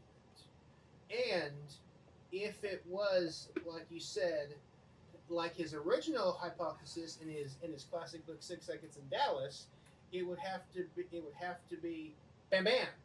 But all the witnesses heard bam bam. He even okay. Well, we don't know the exact number of seconds there was between the second to last and the last shot. I'll put a little clip right here of Josiah Thompson explaining it. There was a flurry of shots, said Skinny, then a pause, then a couple more. The next to last shot, he said, had a different sound to it. It would be like you're firing a .38 pistol right beside a shotgun, he said. The final shots were not simultaneous, but close together. They wasn't simultaneous, he said. They was boom, boom. That's at the time when I thought there was a double hit that was simultaneous. I said to Holland, "Oh, you mean bloom, right?" And he said, "No, they were boom, boom." The exact amount of time between those two shots, I mean, could have been a fraction of a second, could have been a maximum of maybe a second and a half. But I mean, he just we said don't know. It was bang, bang, and that's what it shows on the acoustical tape. That is true. That is true. In the Bang, Tibet bang. recording, there is a slight interval between the second and third sounds or impulses. Yeah. Okay, you have a point there. We're getting close. You did make a good point I didn't think about before. So for the record, I believe in Josiah Thompson's updated book, where he has the frontal shot blowing Kennedy back into the left. But that shot coming first. But that shot coming first, and then as he bounces off the seat, he goes forward like this, a little forward, and then as he's leaning forward in the trajectory, now in the trajectory from the 6-4 window, 2 happens. So we no longer have to move the entry wound up as the government did to try and make the trajectory work. Now he is in the position to receive that shot from behind, and it enters low, and it blows out, and it comes out. But the reason why we don't see a second explosion there is because the brain's already gone. It's already exploded. Right. So that's my belief. So for the record, you believe in Josiah Thompson's original theory. The opposite. Yes, rear shot first, frontal shot second. We can see. Yeah, we can agree to disagree there. Yeah, based on this Zapruder film, based on the X-rays and the ear witnesses in Dealey Plaza. Yes. You read this book. You read his updated book. Watch this presentation. You decide. Did we cover everything or no? Did we cover? We didn't cover the throat one. Oh, here. Oh, well, actually, really quick before we do, I want to clear up one more thing about the back of the head photograph. So I'm on record. This is a question I want to actually pose to you. All right, so if you believe the red spot is indeed the entrance wound, do you think that the reason it appears higher is because of them supposedly pulling the scalp up to hide the exit wound? That is a possibility, but Is that look, why but it look, appears it's, slightly higher? but it's even with the top of the ear, and even with the top of the ear is exactly where the measurements place it. Look, I don't know. I mean, well, yeah. Well, see, no, because like the autopsy report places it down here below the ear. What? So in other, okay, well, based on what Hume said and what the autopsy report said, that it should be down here, which would be below the ear. That's around here is where the EOP is, because you see how this dry auburn part of his hair. That's where the top of his neck ends and where the skull starts. So the EOP should be right here, but obviously you can't determine that from the picture. The EOP is obviously right here, so Basically, that's another thing that we're debating about and can't really satisfy ourselves with, is that based on the autopsy report, the entrance wound for the headshot should be about here. This would be to the right and above the external occipital protuberance.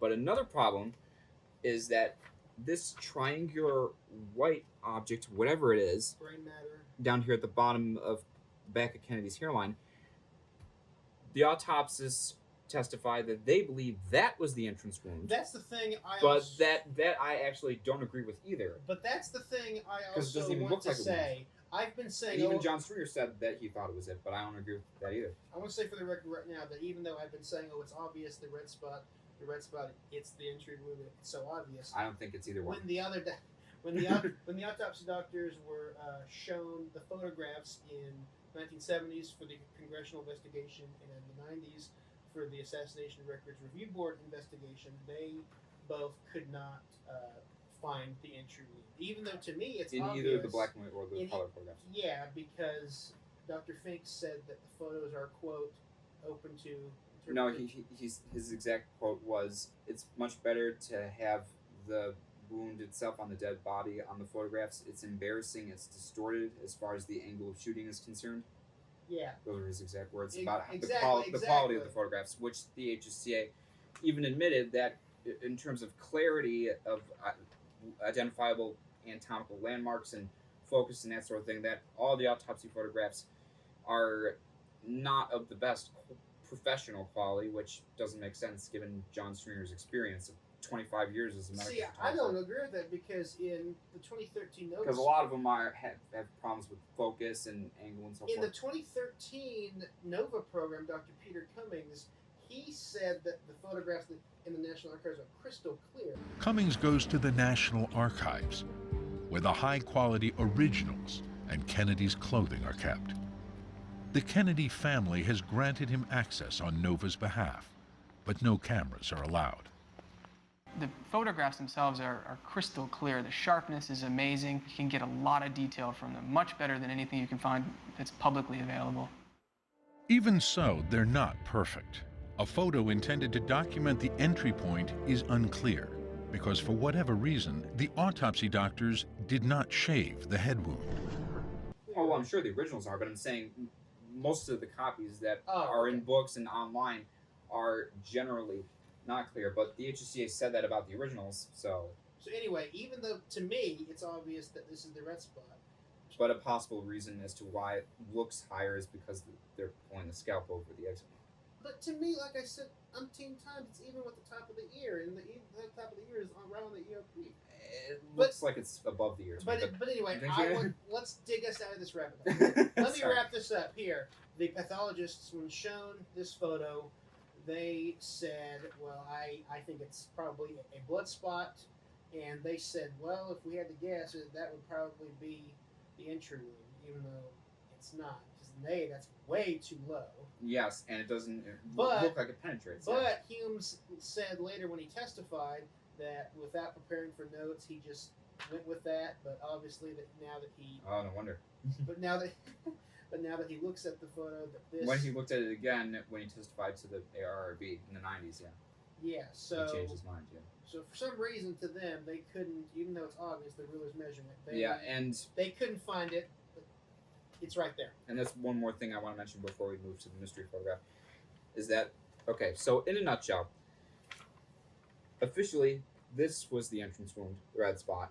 The autopsist told the House Select Committee that this was, but the House Select Committee said no, this triangle, whatever it is, they concluded was brain tissue. It is brain tissue. But I think it might be a bone fragment, But because it's white and it's sharp and okay, it's a bone fragment sticking out of or the scalp. A bone fragment or white tissue. But Yeah. Dr. Humes explained that the reason why he went that is because he hadn't prepared. He came to Washington for this interview and he did not review the materials and he just said, oh, that's it right there. Yeah. But it's obvious. So he was kind of just guessing. Yes. So when the HSCA forensic panel decided to, as we said, move the entry wound up to the crown of the head, they had to get Dr. Humes to try to agree with them, and they ultimately said, "We're gonna ruin your reputation if you don't go along with this." And he said, And when he testified in public on TV the following year, he said that he agreed with them that yes, the red spot was the entry wound. But did he? If you watch the video, which is much more clear than reading the transcript, he actually didn't go along with this ruse to move the entry wound. He says, Or well, when Gary Cornwall told him, we've concluded it's 10 centimeters high, and he says, I have a little trouble with that. Yeah. The testimony today indicates that the panel places that at approximately 10 centimeters above that external occipital protuberance.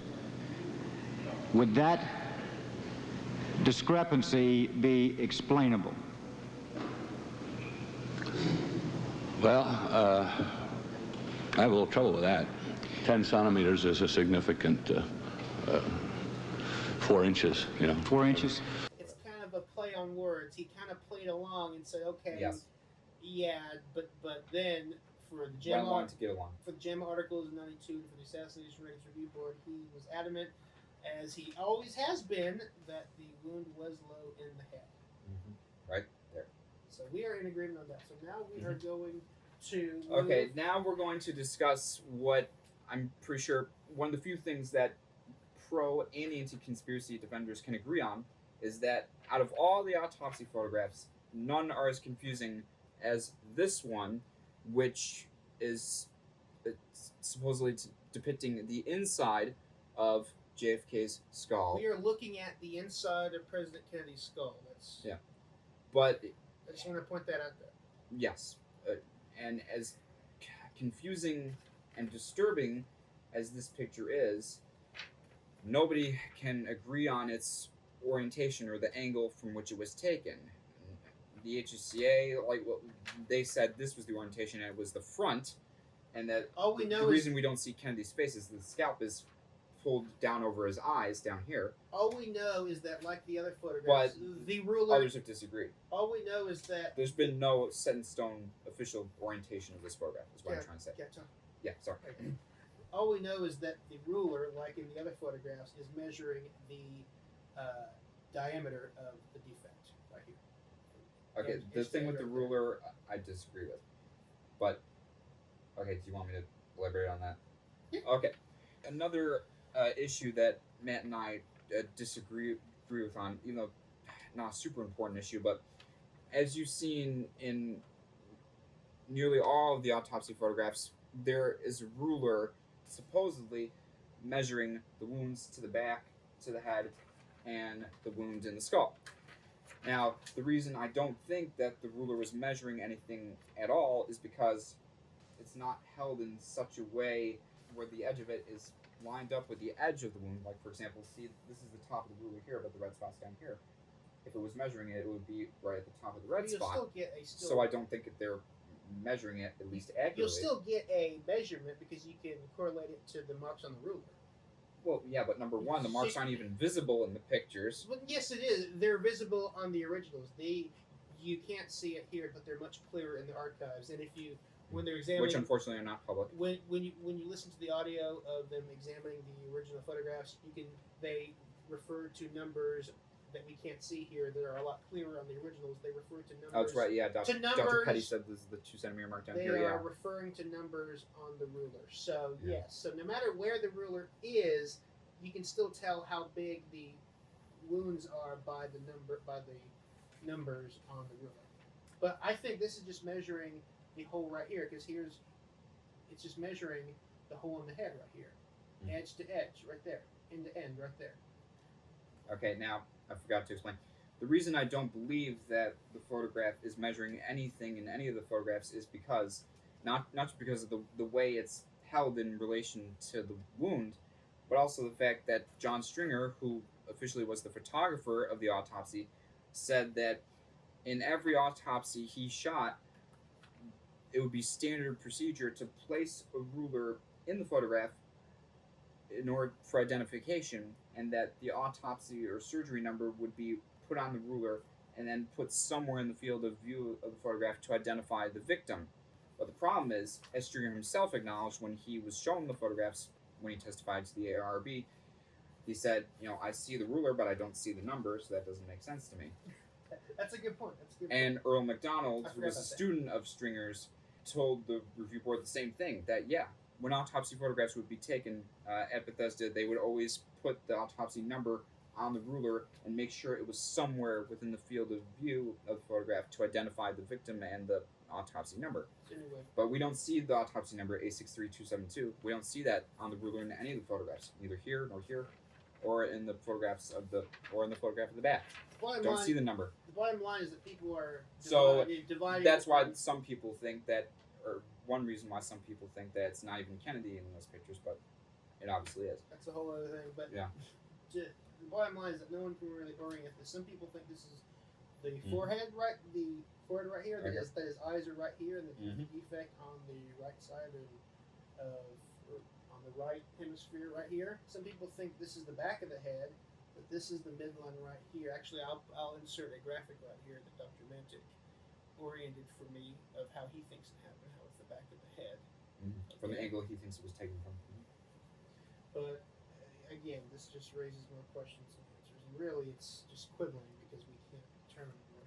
Yeah, and unfortunately, for those of you who might not know, while nobody can agree on the orientation or the angle of this photograph, supposedly the original in the National Archives shows much more, according to Dr. Mantic when he looked at the original, and autopsist Dr. Boswell, when they looked at the original photograph, it was uncropped up here, so much so that they said they could see part of Kennedy's chest opened and outwards in the background up here, and that to them suggested it was taken from above and behind, looking down like this, and that the chest was in the background up here or something.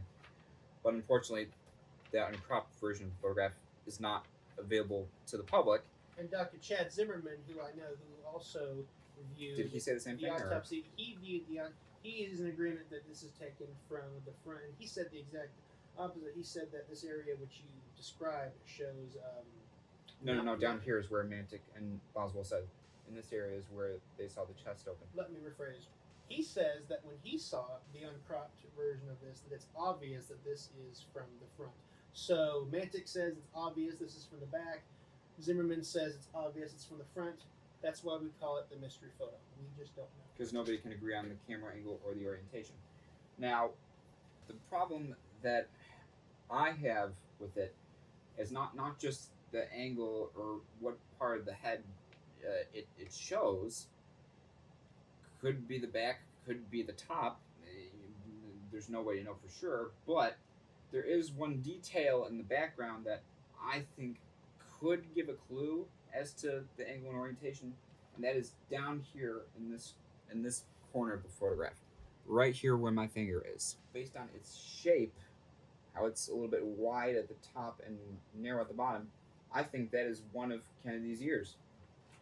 This right here, I think, is the earlobe of most likely his right ear, and that at the top down here is this part of the ear. That's one detail I noticed earlier this year that I think could suggest that this is the correct orientation. It's a mystery. We're digging ourselves into Possibly the ground. taken from behind and to the left, but again, we don't know for sure. We're digging ourselves into the ground. Or if oriented this way, and the ear is still there, it's too close to the hairs over here that Chester said was possibly eyelashes or eyebrow. Dr. Michael Chester, when he looked at the original photograph, said that these hairs up here in the corner of the photograph were Kennedy's eyelashes or eyebrows, and that because of that, he thought it was taken from this position, from above and behind, which the inventory of the autopsy photographs signed by Humes, Boswell, Ebersol, and John Stringer, the photographer, labeled this photograph as depicting the back of the head, or as I captioned, posterior skull. But again, like Matt said, because of the camera angle and the fact that the original photograph is not publicly available, no one can say for sure. That's why Maybe it's the front, maybe it's the top, maybe it's the back, maybe all, dare I say. That's why it's called the mystery photo. We forgot to mention this. The top of the head, or the One other problem is that the back of the head, it shows the head is bloody, but if you look at the photos of the top of the head, all this where is all this gunk and all this? That's why flaps, I think that's why flaps and folds. Where is that? That's why I think the back of the head photograph, by definition, cannot be real, because we see part of the top of the head here, but do we see all that broken bone and shredded scalp and exposed brain that we see here? No, we don't. And this right here would be the rearmost part of the top of the head, or like the posterior part of the parietal bone right here. We see two totally different wounds. We see intact hair and scalp, and we see ripped open scalp and exposed brain, but it's still there. Let me sound like a lone nut for a second. Couldn't they have just washed his hair in between these photos? Because FBI agent Frank O'Neill, who was at the autopsy with Agent Seibert, as we said, he did say that they washed the body. He did? Yeah, he said they washed the I don't body. remember him ever saying that. So it could, we could be reading into this. It could be simple that in between these two photos, they just washed the body and washed all that gunk off. Here's my explanation, and besides alteration of the photograph, another explanation that I think could be logical is that, well, unlike the photographs at the back of the head, photographs at the top of the head, I think, were taken after the brain was removed, because where's the black and white? Do you have the black and white photo? The reason I think these photographs at the top of the head were taken after his brain was removed is, first and foremost, this piece of scalp on the far left side is extremely neat, as if it was cut with the scalpel. And that, I think, is where Humes or Boswell, either one, cut the scalp that was still intact to remove the brain, and right next to it, you clearly see a piece of cerebral tissue. It's just not as obvious in the color photograph. That's a good point, but again... But officially, all the photographs were taken before the brain was removed, as well as the X-rays. Exactly, again... They were all officially taken at the same time. These paradoxes never, ever end. Have we covered everything? Oh, you said you wanted to go to the throat wound? We haven't even talked about the throat wound. So at... The second most controversial wound. So as we said at the very beginning, the doctors in Dallas saw a very small wound in the front of the neck, and they determined it was an entry wound. They did a tracheostomy incision over it, unfortunately, to put a tube in to help him breathe. It was described as a small, just a traditional slit. 3 to 5 millimeters. 3 to 5. Which is what Dr. Perry said. 3 to 5 millimeters across. And in fact, Humes wrote in his notes from his phone conversation with Perry, he wrote 3 to 5 millimeters. But what's odd is that at autopsy, we have a gaping 6.5. Is it 6 centimeter? Is what the 6.5 centimeters with widely gaping irregular edges. Gash in the throat. And when Dr. Perry, who did the tracheostomy incision in Dallas, was shown this for the first time by in 1979 by Robert Groden, he stood up from his desk and he said, "I didn't do that." He said, "That's a butcher job." So now we have to. In other words, he did not. The size of the wound is the main point of controversy because, in other words, the incision that Dr. Perry made was maybe 2 to 3 times smaller, about like that. We also have who else denounced this picture of the gas? It was Nurse Bell. Yeah, Audrey Bell and Crenshaw. Both and said, yeah. Hutton. No. To Lifton. Was it Hutland or was it Nelson? Nelson. No, Nelson and Hutton told it, no, I take it back. No, Hutton didn't tell Lifton that she saw the neck wound. She said, quote, "It doesn't look like any tracheotomy I've seen." I'll put it that way. She didn't say whether or not she saw the wound before the tracheotomy, but she said it doesn't look like a normal tracheotomy. We'll put the quotes. We'll put the quotes right here. Okay. However, just like with anything in this case, we have a split. We listed 3-4 witnesses who said did not agree with the size of the wound. However, we also have witnesses from the same group from the trauma room 1. No, from the Parkland doctors and nurses who do agree with the photograph. Who do agree with this photograph. Such as Dr. Jones, Dr. Baxter.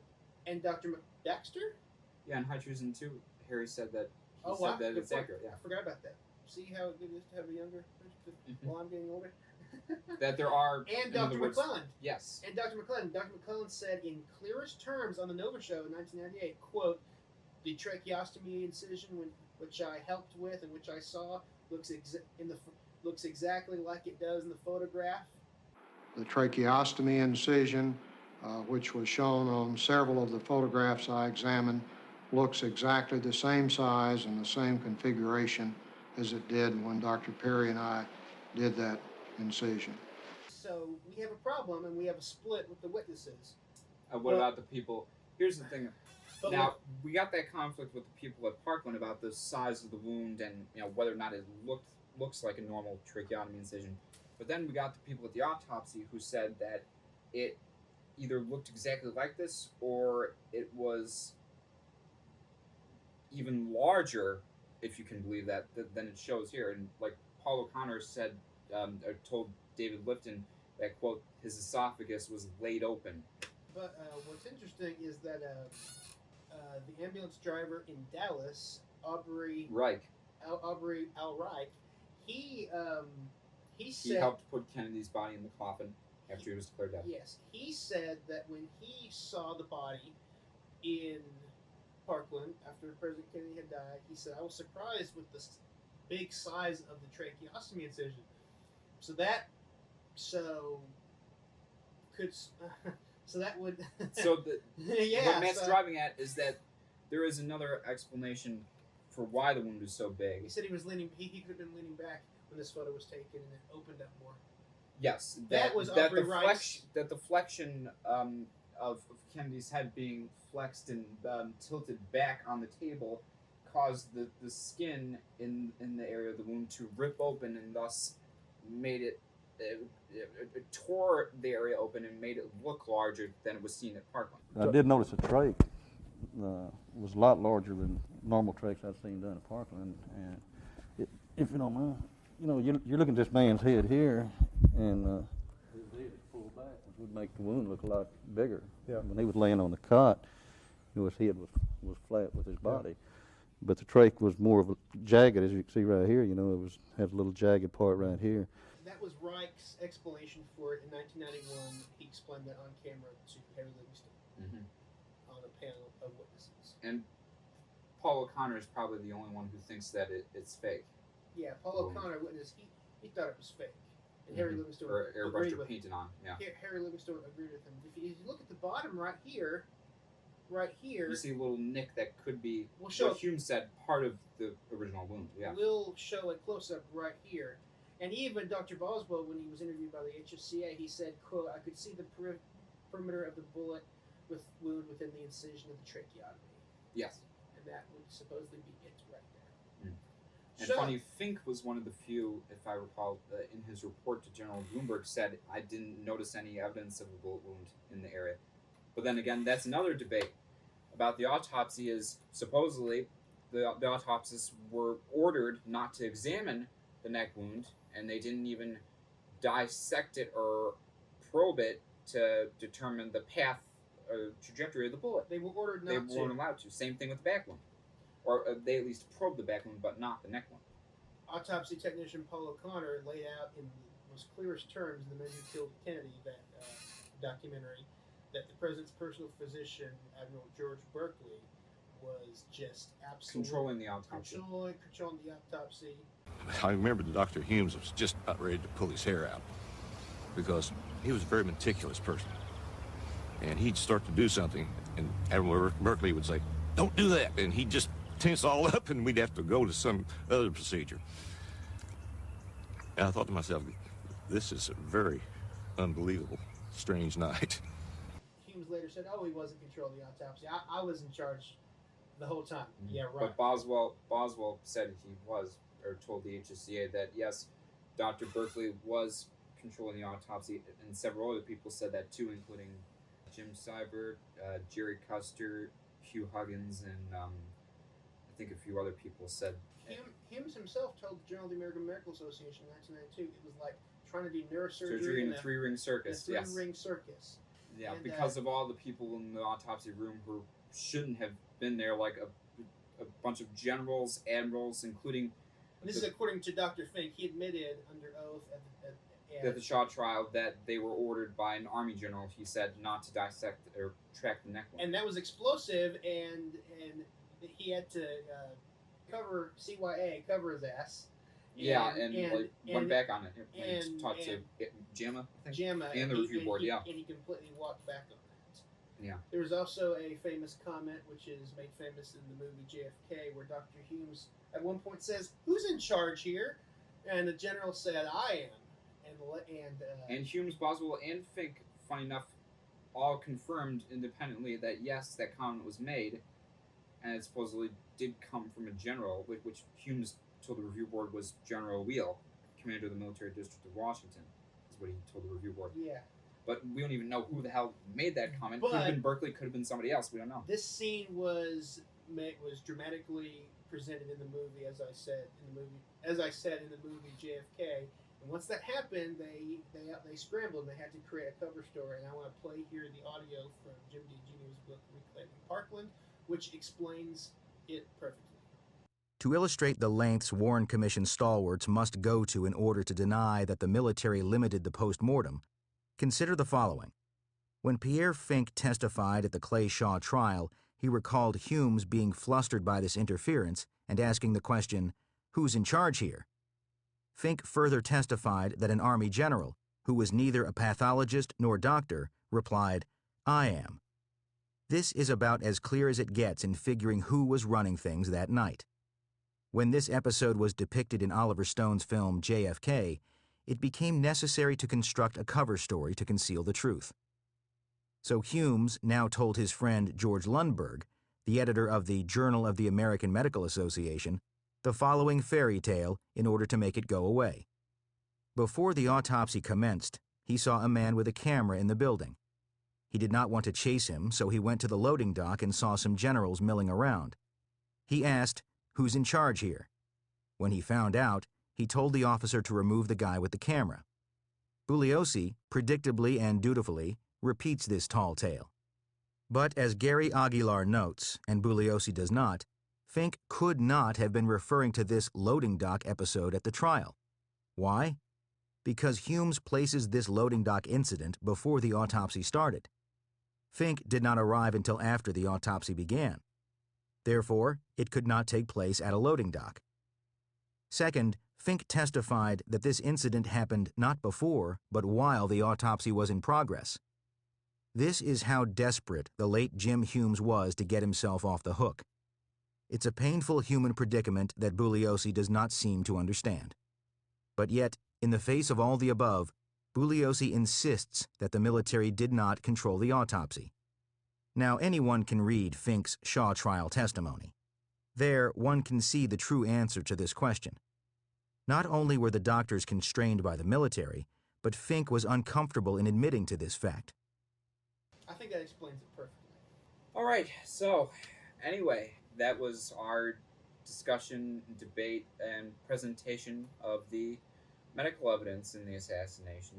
Again, my name is Will O'Halloran. I run the YouTube channel JFK Just the Facts, and my friend Matt here, he has a channel too. Check it out. I run the Facebook group JFK Nothing But the Truth. We have the largest JFK group on Facebook. Mm-hmm. And I run JFK Just the Facts, which is another Facebook group, even though it's smaller. Study the evidence yourself. Make up your own mind. conclusions. Mm-hmm. You decide.